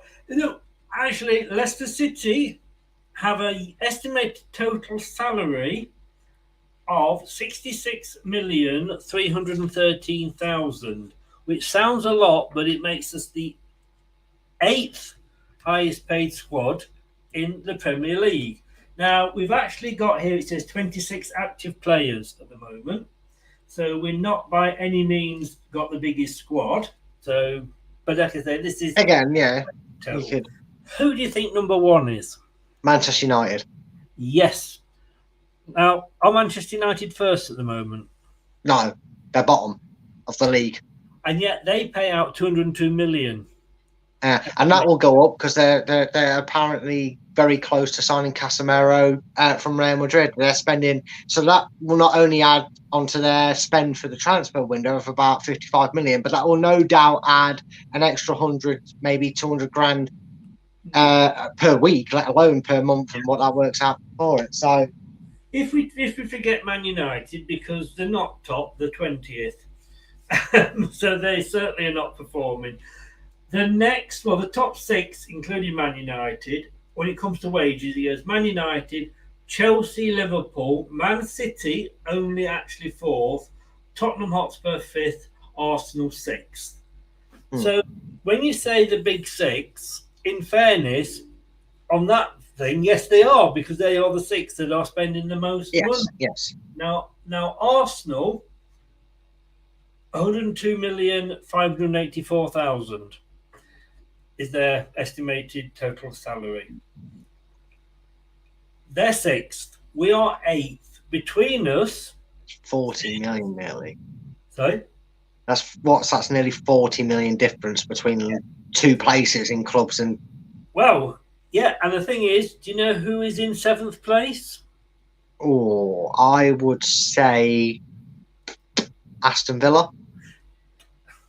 Can you see my bloody screen or what? Yes, it's Aston Villa. I know my clubs. I've got an idea what they're spending the player gates, mate. Stato, my dad called me. You don't like stats. I know, it's ironic. I don't think my dad likes me. We haven't spoken. That's why. No, so yeah, Arsenal is 102 million. Aston Villa, 70 million. So that's as near as damn it, 30 million more on wages. And then we come down to ourselves on, what did I say? We're on 66. Yeah. So you pay for what you get. And the thing is, and this is what Rob Dorsey said in his Sky, when he did his Sky thing about what sort of Leicester were in trouble, that we can't afford as a club to compete with those 6 teams. It is impossible. We go back to the, we've got, we're going to increase the size of the stadium. We are adding 8,000 to the stadium. And then we're still only half the size of Manchester United. The difference is Manchester United stadium is falling down, whatever it looks like, according to the fans. The King Power isn't. We've got a training ground. Man United apparently is leaking and rain through and everything. So it's got to be you've got to say it's got to be organic growth, because you can't just come in and throw money at it. Yes, you can, and yes, you'll get a bit of success, but at 40,000 after the extension, again, we can't compete. We just can't. Well, actually, no. In terms of stadium expansions, because I actually looked at this when I was trying to make a point in one of my many memoirs that I wrote on Leicester Side-Eye's Facebook page. But I actually looked at what would happen to Leicester if they got their stadium plan, and I think outside of where we are, we're about 11th or 12th in terms of top attendance, not top attendance, in terms of full capacity stadiums. Now, if Leicester were to have the stadium capacity upgraded to over 40,000, we would only just be, give or take a few thousand either side of Chelsea and Goodison Park. Forget Liverpool, they're and Arsenal's and Tottenham's for obvious reasons because of their stadiums. I mean, Tottenham had only just moved. But I even believe then would probably, if it was still White Hart Lane, Spurs would overtake. We'd actually be in the company we deserve to. We do not deserve. That's the wrong word. But we're actually in a structural company, because apart from Old Trafford, Anfield, Emirates, and the new White Hart Lane or Tottenham Hotspur Stadium or whatever you want to call it. I mean, Everton, Villa Park, Molineux, and Stamford Bridge, which is probably the only one you look at thinking, wow, you think of their success and they're still only at 40,000. We would be in and around them 4 clubs. Still pretty decent company when you think about it. And we're not far off these clubs where we are now in our capacity, to be honest with you. Yeah, no, you're right. We've covered a lot of topics tonight, haven't we? And it's been a really enjoyable show. Now, they're on a little bit of a ding-dong in the chat, whether it's morning, afternoon, evening. Jeff is pro. I don't know where you're from, but Melina is in Canada, which is 5 hours behind us. So it is actually evening rather than night where she is from. So she is actually quite right in saying good evening. She is. That's very true. Good evening to you, Melina, where you are in the world. Yeah. And then Jeff Spro said it's actually night time, so it would be better to say good night. So she said good night. That put you in your place. That's like a dinner, supper, and tea argument, isn't it? Depends where you live in Britain. Depends what you call that type of meal, doesn't it? Exactly. But it's gonna be so interesting. There's so many reasons that this game is important for us on Sunday against Southampton. It is. Sunday or is it Saturday? It's not Saturday. Sorry, did I say Sunday? Yeah, you did. I'm not used to us playing on a Sunday. I said Sunday, you know. But yeah, Saturday at 3:00. Join us for the watch along, guys. But it's not the end of the world if we lose it. No, but it doesn't favour Brendan or the club's situation, and it doesn't help the strain early doors that's on him because of who we've got coming up. Yes, Manchester United are bottom, but before that we've got Chelsea, who, depending on which Chelsea turn up, could steamroll us, and we don't like playing Chelsea anyway. That's one thing I will say. Thank you for taking Rudiger away from Chelsea, because that guy was going to be Chelsea's top scoring defender every time he played against us. Thank God he's not there.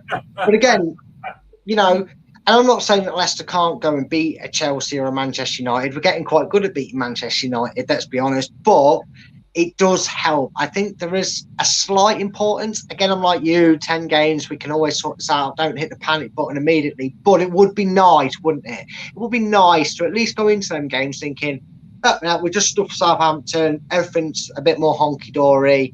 We're a little bit clearer on where we stand on certain subjects and players. And everything's honky-dory again. And everything's back with blue. But it would be nice to win this game, because I would feel almost defeatist going into the Chelsea game if we lost to Southampton. I'll be perfectly honest, given the last two games. Funny enough, just to let you know, the actual Leicester-Nottingham Forest match is now on Monday night, the 3rd of October, because it was on those, like, at the top with no date on it, I think, while they were deciding. So it's obviously going to be on telly. Yeah, I mean, if you look at our games coming up, so we have got Southampton on Saturday. We've got Stockport on Tuesday, which is obviously the Carabao Cup. We then away at Chelsea, so you'd probably have to say, might not get anything from that. A bit like Arsenal, it'd be nice to, but if we're being honest, we're then at home to Manchester United on the Thursday. Now, Thursday? Yeah, Thursday the 1st of September. Remember, we got the World Cup, so all the games. Oh, yeah. I was thinking Thursday. Yes, yeah. So Thursday the 1st, we are hosting Man United. You would hope, with the way things are at the moment for them, that we might get something from that one. Then we're away to Brighton. Then we're home to Aston Villa, and then we're away to Spurs. So that's our games up to the end of September. And I think we've got a week holiday, because I think it's probably an international game there. Then we're back on the Monday against Forest. It is a mixed bunch. And I'm going to be honest with you, a couple of seasons ago, I would have felt more confident, I'm not going to lie. But, we are going to know, I think, by the end of September, the way our season's going to go. Yeah, I would agree with that. I think you get a fair idea of how your season's going to pan out, not necessarily where you're going to finish as such, but the area you're going to be fighting in and around. At the end of September last season, I think it would be a tough season for us. Yeah. I'm just looking at this question you put up on here, Chris. I don't think he would walk away for two reasons. To my knowledge, no matter who he's managed, he's never... Oh, no, he didn't... He walked away from Celtic, didn't he, though? That was it. But Watford, he was sacked. Reading, I believe he was sacked. Liverpool, he was sacked. I don't see him doing it now because, A, I don't think anybody of a higher calibre than Celtic reserves is going to come in for him, which is what we are. We have to remember we're Celtic reserves, not Leicester City. I don't think I think he's at a point in his career where that would be detrimental risk, because if he goes to a foreign club in France or Germany or whatever, which I don't see him getting them offers, but if he did, France or Germany, then otherwise I want to know what a foreign club was. Yeah, I know. I thought I'd state it for you, mate, just to be honest with you. I'm kind to you like that in your old age. I can't resist it. I know, you're nitpicky. But, I don't think he's going to get them offers at this point in his career. I think he's at a point where he made a statement he wants to settle, his career and spend years, a long time at a club. And B, if I'm being really honest, I don't see him walking away from the payout. I can't see it. Unless he retires, which he's not going to do at his age in football, as a manager, I just can't see him walking away. Yeah. Unless Bayern Munich lose their heads and try and hire him as a manager, and he's forced to, I just can't see it. Excuse me. 100% agree with you. Can I just say, we've got 14 watching, we've got 10 likes. Come on, you other 4. Smash the likes. It's a little thing. So my ex-wife used to tell me, but it does mean an awful lot to the channel. It just helps us with our algorithms and who sees us. And if you haven't subbed yet, please do. I can't see him walking away either, unless somebody else comes in. And I don't think anybody's going to come in for him now, because his stock isn't as high as it was before, when he was being linked with every manager's position in the world.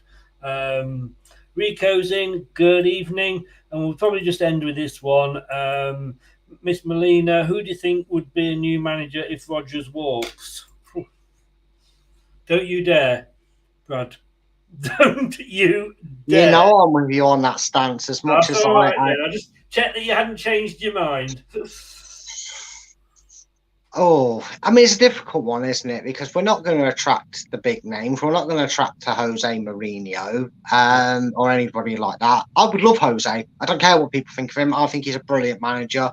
And you've seen the proof in the pudding with how disastrous teams have been since he left them. In terms of, he pointed out the home truths. People didn't like it. And now they're going, Mourinho was right all along. Manchester United, Luke Shaw, players like that. Anyway. Yeah. Who are you going to bring him in with? You're not going to go for a Rafa Benitez, because they're probably stuck in their old ways. Managers like that, they're kind of too Ranieri-esque in the way he does things. I don't like it. I'm going to throw out a shock here, and I'm going to say that if he was to walk right now, I think we'd struggle to replace him. I think it would be a foreign manager who's managing a team who's 3rd or 4th, maybe I don't really follow them divisions well enough to say they're still there, but teams that maybe someone from Marseille, maybe a manager from Mönchengladbach or Dortmund, maybe we could entice that if they decide to go. I don't know. Again, I don't profess to know the other leagues as well as I do this one, but if we're talking in a couple of seasons' time, now of course hindsight's a wonderful thing. Early interest I would have is Patrick Vieira. I think maybe his mentality and the way he drills sides to play football is work, because Crystal Palace are a side that have just maybe stirred the pot from being that stuck in 5th gear, finishing 14th and not going down, but not doing anything spectacular. If he could keep going with them the way he was doing, in a few years, I would be happy with maybe someone like Vieira coming in. But right now, it's a tough ask. It's a tough ask to know who you'd get in. I must admit, the manager that I don't think, like I said to you before, I don't think he'll walk. And I don't think he'll be sacked, to be honest with you, unless something, we'll really, really do end up, as I've said to you, I think World Cup 4 weeks away. That's when owners will be thinking, I wonder.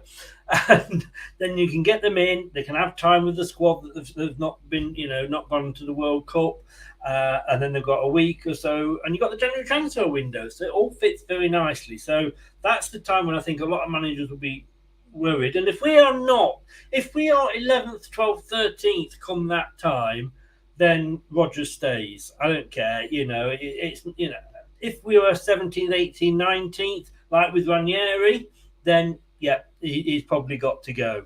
The problem is, like you say, who do you get? And people will throw these. I've seen it. There's the obvious one that neither of us want, which is from a certain South Coast club that play in blue and white. And it sounds like a magician. You know who we mean. We don't want him. Don't want Ralph Hasenhüttl either. Yeah, sorry. Don't want Ralph Hasenhüttl either. I turn around. There was a time when I'm thinking, with what he's got. But like I say, this is is it his third season for Mr. Potter? I think. I think so. I'm not sure. I don't know. I can't remember how many seasons Brighton have been in the Premiership for. I think it's only 3, but and apart from one good season last season, they've always been relegation. In a relegation battle. A lot of people are saying Mancini. I mean, come on. We have to take our big hat that says I'm an idiot. We've got to take this off and say we're Leicester. We're not Man City. Everybody used to say every time we had a manager go, oh, Ancelotti, and he never came. Now, whether we never approached him or not, I don't know. But we're not, just because we've won a few things, we're suddenly not the most attractive team. No, and people when they mention Mancini, they normally say, oh, he played for us, he wasn't managers. He hated us. Mancini hated his time at Leicester, so much so that I've read the article of it, that Mancini regrets moving to Leicester and was so quick to get out of it that, not only were we the only club he never scored for, but he hated his time in Leicester that much that he actually left us to go and go to Fiorentina. So why would he want to come to us now? Didn't he go as manager? Yeah. He was that appalled by his time at Leicester. It scared him from playing football. He went to manage. Are you being serious? Because this is new to me. No. The way he was treated, the way it was all done, and the things he was told, he was happy to join Leicester, and then it just went turmoil for him, and that's why he left to join Fiorentina. Who was the manager at the time? Peter Taylor. Exactly. And yet somehow I lost that debate as the worst manager ever.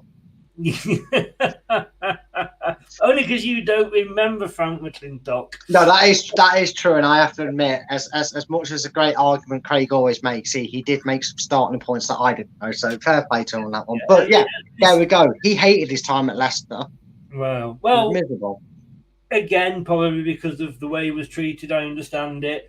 I don't think he'd come anyway, but no, I don't. Myself, I agree. I don't think he would. Let me put the 2 names that have been up. Molina's not come up with one. Having said that, Matty Roundtree, Southgate. Yeah. Oh, sorry. That person wasn't. That person surely wasn't being Southgate. Oh no! Oh no! Oh no! That says it all. And Matty, just so you're aware, mate, I like to overact and be a bit eccentric at times. That's your opinion, mate. If you want Southgate in to potentially replace him, look, if he did, I'd back him.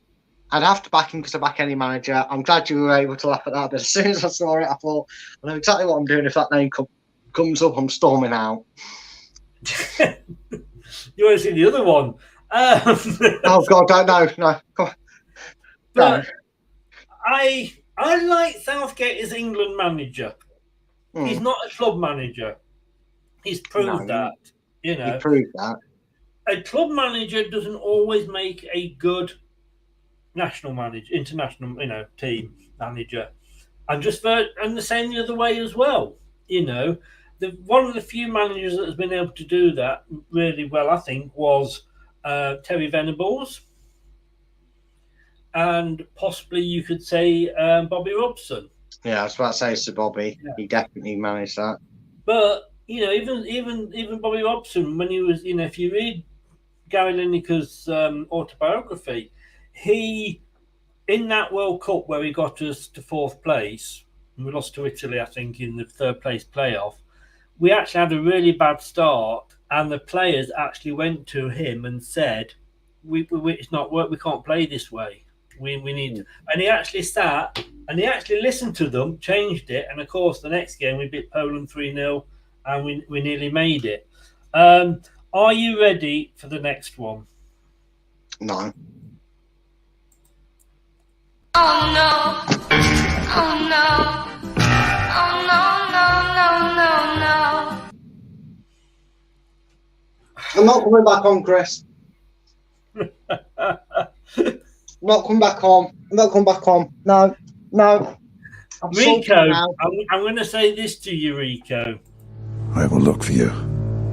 I will find you. And I will kill you. I tell you what. The only thing Dyche would be good for Leicester right now is he'd be able to handle the press conferences, because he'd turn around and go, "Why have Leicester not made any transfers?" And this is exactly what he'd say. Give me a moment. He'd turn around and go, "Well, it's hard to make transfers when you're operating on a shoestring budget. We're Leicester. We haven't got no money. I can't buy players. We've got no money." That's exactly how he'd say it. That's a true story. He told me I could do that impression of him. But by God, no, I do not want Sean Dyche. There was a time when his stock was quite high, and I'm going back here pre-Ranieri, when people were saying Dyche, and you had to look at it and think, yeah, maybe. But no, now, I mean, come on, he plays football that's older than... Yeah.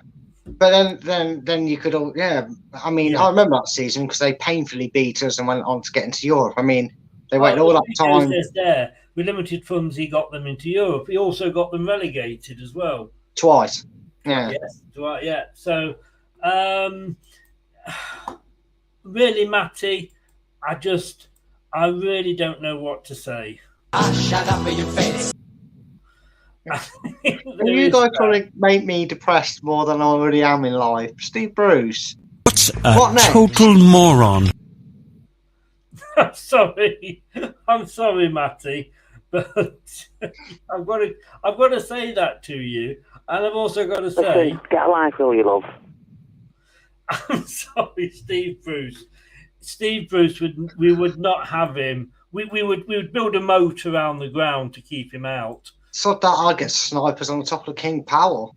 Hey, we've ended on a bit of a laugh. I'm hoping. Yeah. I mean, Matty and Rico gave me an exercise there. I couldn't storm out for the Steve Bruce one. I'm out of breath. What's next, Allardyce? If someone says Allardyce, I'm leaving the show. Saved you on the old gym membership this month, you know. Guys, look, Matty, Rico, it's all about opinions, and I'm not pinching your catch line here, Brad. It is all about opinions. As you said, Matty, you're not a Leicester fan, so you've just come on here to cause trouble. We play up to the banter, mate, just as well as people dish it out. Don't worry. Don't take anything we say to heart. We are all the jingles and whatever you like. It's all about opinions. This is, if I didn't like what you were saying, guys, I wouldn't put it up on the screen. So, you know, don't. It's there to create banter. We are coming up to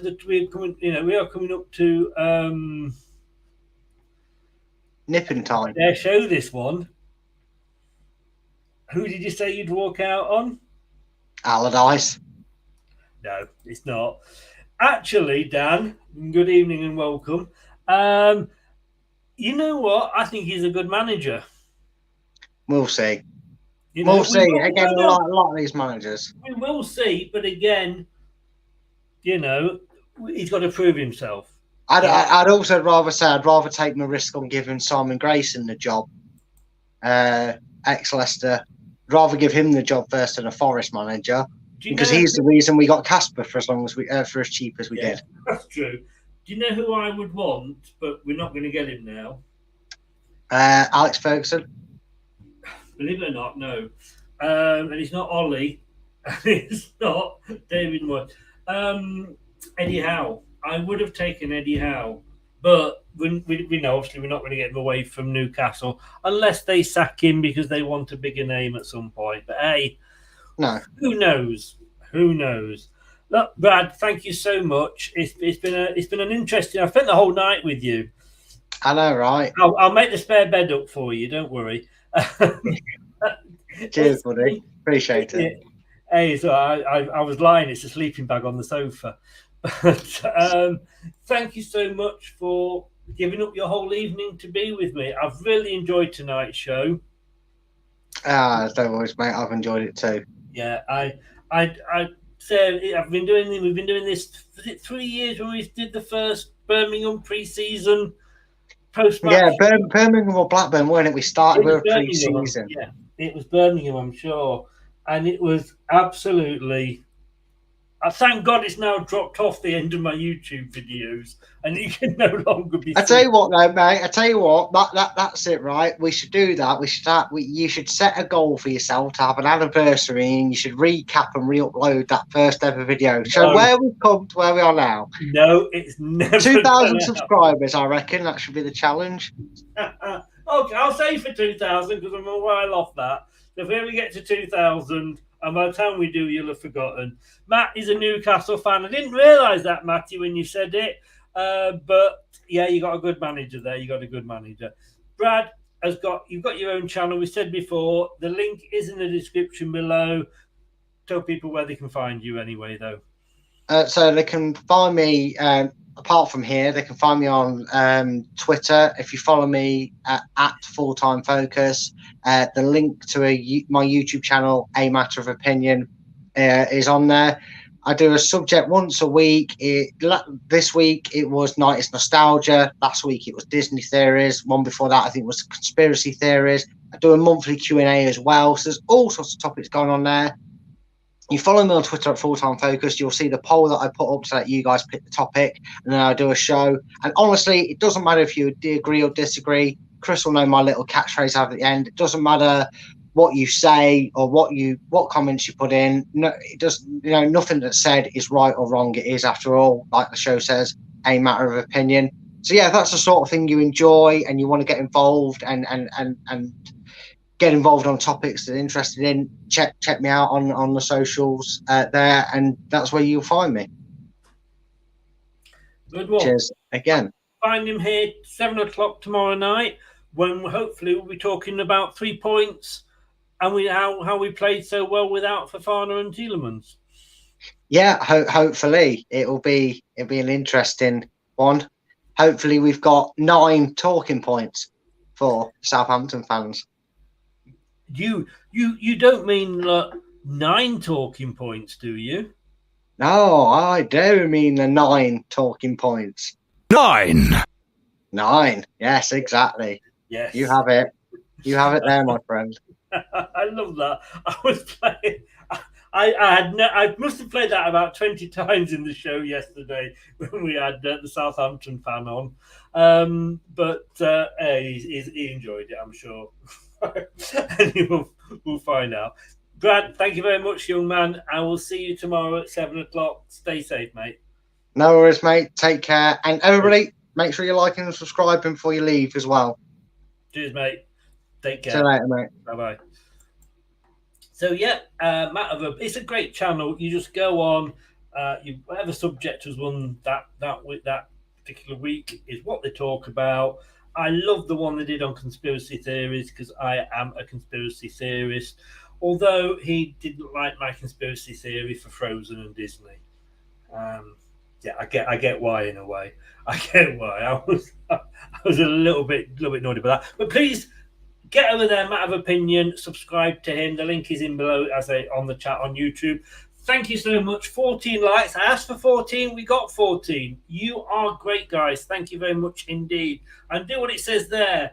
Subscribe as well and hit the notification bell. We have got so much coming up. We've got Tony Cotty coming on for a chat later in the year. And we do so many different shows. Tomorrow afternoon. Let's not upset the chatters. Tomorrow afternoon at 2:30, we are doing the what are we doing? The watch along against Southampton.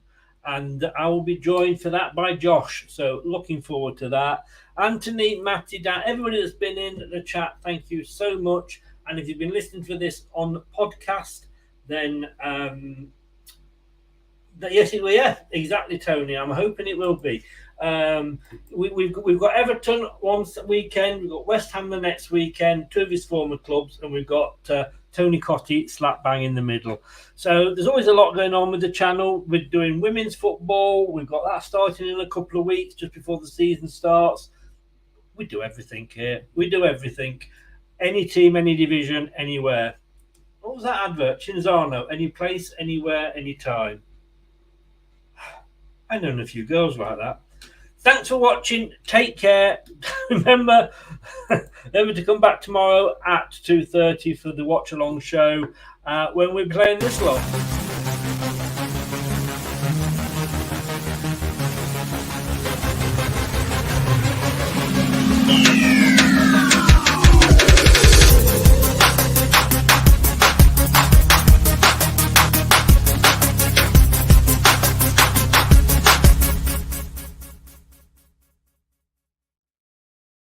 And it might be some new breaking news that might be happening, but I can't say yet because it's not all set up. I will speak to you soon, or speak to you tomorrow. 2:30, watch along. Thanks very much for watching. Thanks for lending me your ears if you've been listening. Take care. And remember, don't do anything I won't enjoy. Good night now. Thanks for watching Leicester Till I Die. This is Chris saying goodbye, and see you next time.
Thanks for watching. These videos are tremendous. You better like them too, or I'll be back. Cool. I'm out of here. Ooh, that's a wrap.